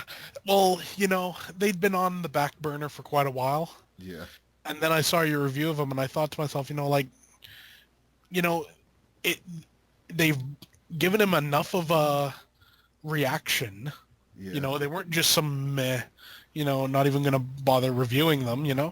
So I thought I'd give them a shot. The They're thing good to with have in the those, collection. They look oh good. yeah. What I think with My Red Guts, you ever seen Naked Blood? Yeah, I feel that My Red Guts is almost like if you were to take it and edit it into Naked Blood, yeah, it would work better. yeah, It feels like it was cut from something else and just made, you know, like made into like a release, which didn't really need. yeah. No, I remember you said, My Red Guts should have been a bonus feature. It definitely Yeah, should have, like a bonus yeah, disc or something in it. yeah. Stick that on with Tumbling Doll of Flesh. It would have been a great package. And at least they had the common sense, though, to make it cheaper. Oh, definitely, yeah. Not I by think much. Like, I think it was like uh, $2 or $3 cheaper. yeah, I think I got it for 11.99. Yeah. You And then know, what was and Tumbling Doll Flesh, like that that was 13.99? about 13, yeah. Yeah. And I got those along with Cannibal Holocaust and Cannibal Ferox. Well, you can't And go wrong with Grindhouse, man. yeah, I love Grindhouse. Although did I you hear really they're do. putting a stop to those? Are Like they're they? not, I think they said they're only releasing like one or two more special edition things. Like, I don't like that. I think That they're, pisses me off. I know I love every single one. Pieces. Oh, Pieces is last year, at the end of last year, I did like a best of the year, Yeah. a best of the year video, and actually, from what I remember, I'm pretty sure Pieces came in at number one as Yeah. my favorite release of the year. Well, even the look, their presentation is beautiful. The It is. actual case inside is beautiful. Oh yeah. The soundtrack, everything, man. Oh yeah, And definitely. their transfers look amazing.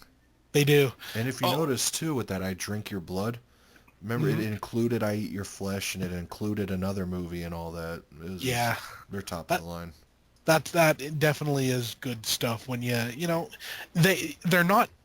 they're not cheap, you know, Yeah, well, I think but they stay at $24 or something. yeah, but they're worth every penny. Oh, definitely. I find, at least there's also the Beyond. I love the Beyond. Oh, I love that too. But yeah, Cannibal Ferox and Yeah. Cannibal Holocaust, those are you can never make an edition better than those unless it's, No. 4K, all this crazy stuff. But Yeah. And I tell you what, I watched Cannibal Ferox the other night, that and Cannibal Holocaust, and I had the commentary on with it on Cannibal Ferox. oh yeah, And have you heard that commentary? no, It's hilarious. for Cannibal Essentially, Ferox. yeah. Essentially, you have what's his name? The guy who was in City of the Living Dead. Uh, oh, I can't remember his name. I know you're He, talking about he, he's in yeah, Violent Shit, the movie too. yeah. Well, That him, yeah, Rambardo Letabici or something. I don't know. yeah, Him and the director are essentially they're almost like arguing throughout the movie. really. It's hilarious. And he's like, this guy, he stabbed the pig. I didn't want to do it, so I wouldn't do it, so he did it. So then I had to do some insert shots of me stabbing, and then I stabbed the guy in the hand. So I got revenge for the pig, and it was like, like I think he's really funny. Yeah, I'm gonna have to check that out because I do like commentaries. Yeah, it's a good commentary on that. It really is, and honestly, with the soundtrack that Cannibal Ferox has, Disco galore. Yeah, you're a bit better off listening to the commentary than the soundtrack. Oh yeah. But it'd been a long time since I'd seen Cannibal Ferox. I saw it when? I don't know. It must have been 20 years since I've seen Cannibal Ferox. Yeah. And I was surprised at how similar it was to uh, the Green Inferno. Oh yeah. Well, you could tell Eli Roth took a lot of inspiration from it. Yeah, but the thing is, he dedicates it to Ruggero Deodato from Cannibal Holocaust, right? Yeah. Well, even the You know? title, Green Inferno, is the working title in the movie, Cannibal Yeah, Holocaust. yeah. But the movie as itself is more similar to Cannibal Ferox, Yeah. plot-wise and everything. I found that really interesting. And I found also that, the animal killings in Ferox were easier to watch Then Cannibal than in, Holocaust. yeah. Yeah. I, you know, That I'm turtle scene, man. I'm not a fan of scenes like that. Yeah. They're unnecessary, I find. I get why they happen and everything, but you know, I find it like a movie like Cannibal Holocaust. I think if it didn't have the animal killings in it, Yeah. would have got like a Criterion release. You think so? I think it would. I think it would have been considered like an important like film in the history of well, film. I think with the animal killing and everything, what it did is essentially made it an exploitation movie. Yeah.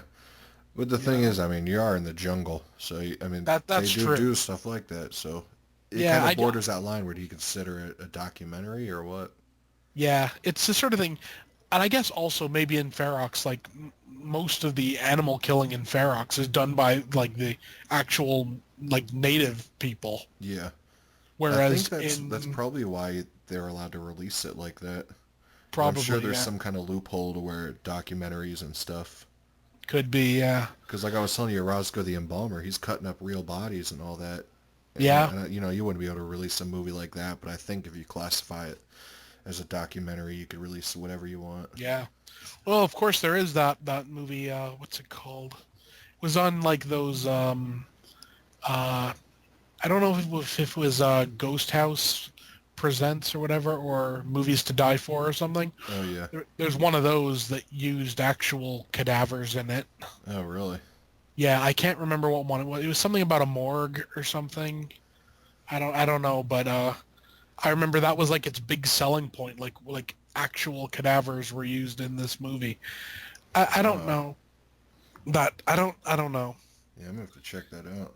Yeah. What's on those 8 films to die for? Yeah, I think it's either in that or it's in like the Ghost House midnight movies or whatever. Yeah. Yeah, it I'll was one probably one of type it in those and see. sets. Yeah. Yeah. Apparently, yeah, they use real bodies in it. It's like I guess that's kind of cool, Yeah. but it's also a little creepy. you know, I mean, also it's one thing if you're just filming something that's like happening. You know, Yeah. it's another thing if like a good example is in Cannibal Ferox when that jaguar or whatever like eats the monkey. Oh yeah. That wasn't shot for the movie. That was stock footage. Yeah. I don't really have a problem with that.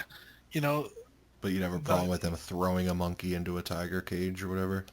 yeah, I have a problem with where it's like, well, we're filming this for entertainment. Let's kill this like chinchilla or whatever. Yeah. It's like there's no need, Yeah. and I find it takes away from the rest of the film. Yeah.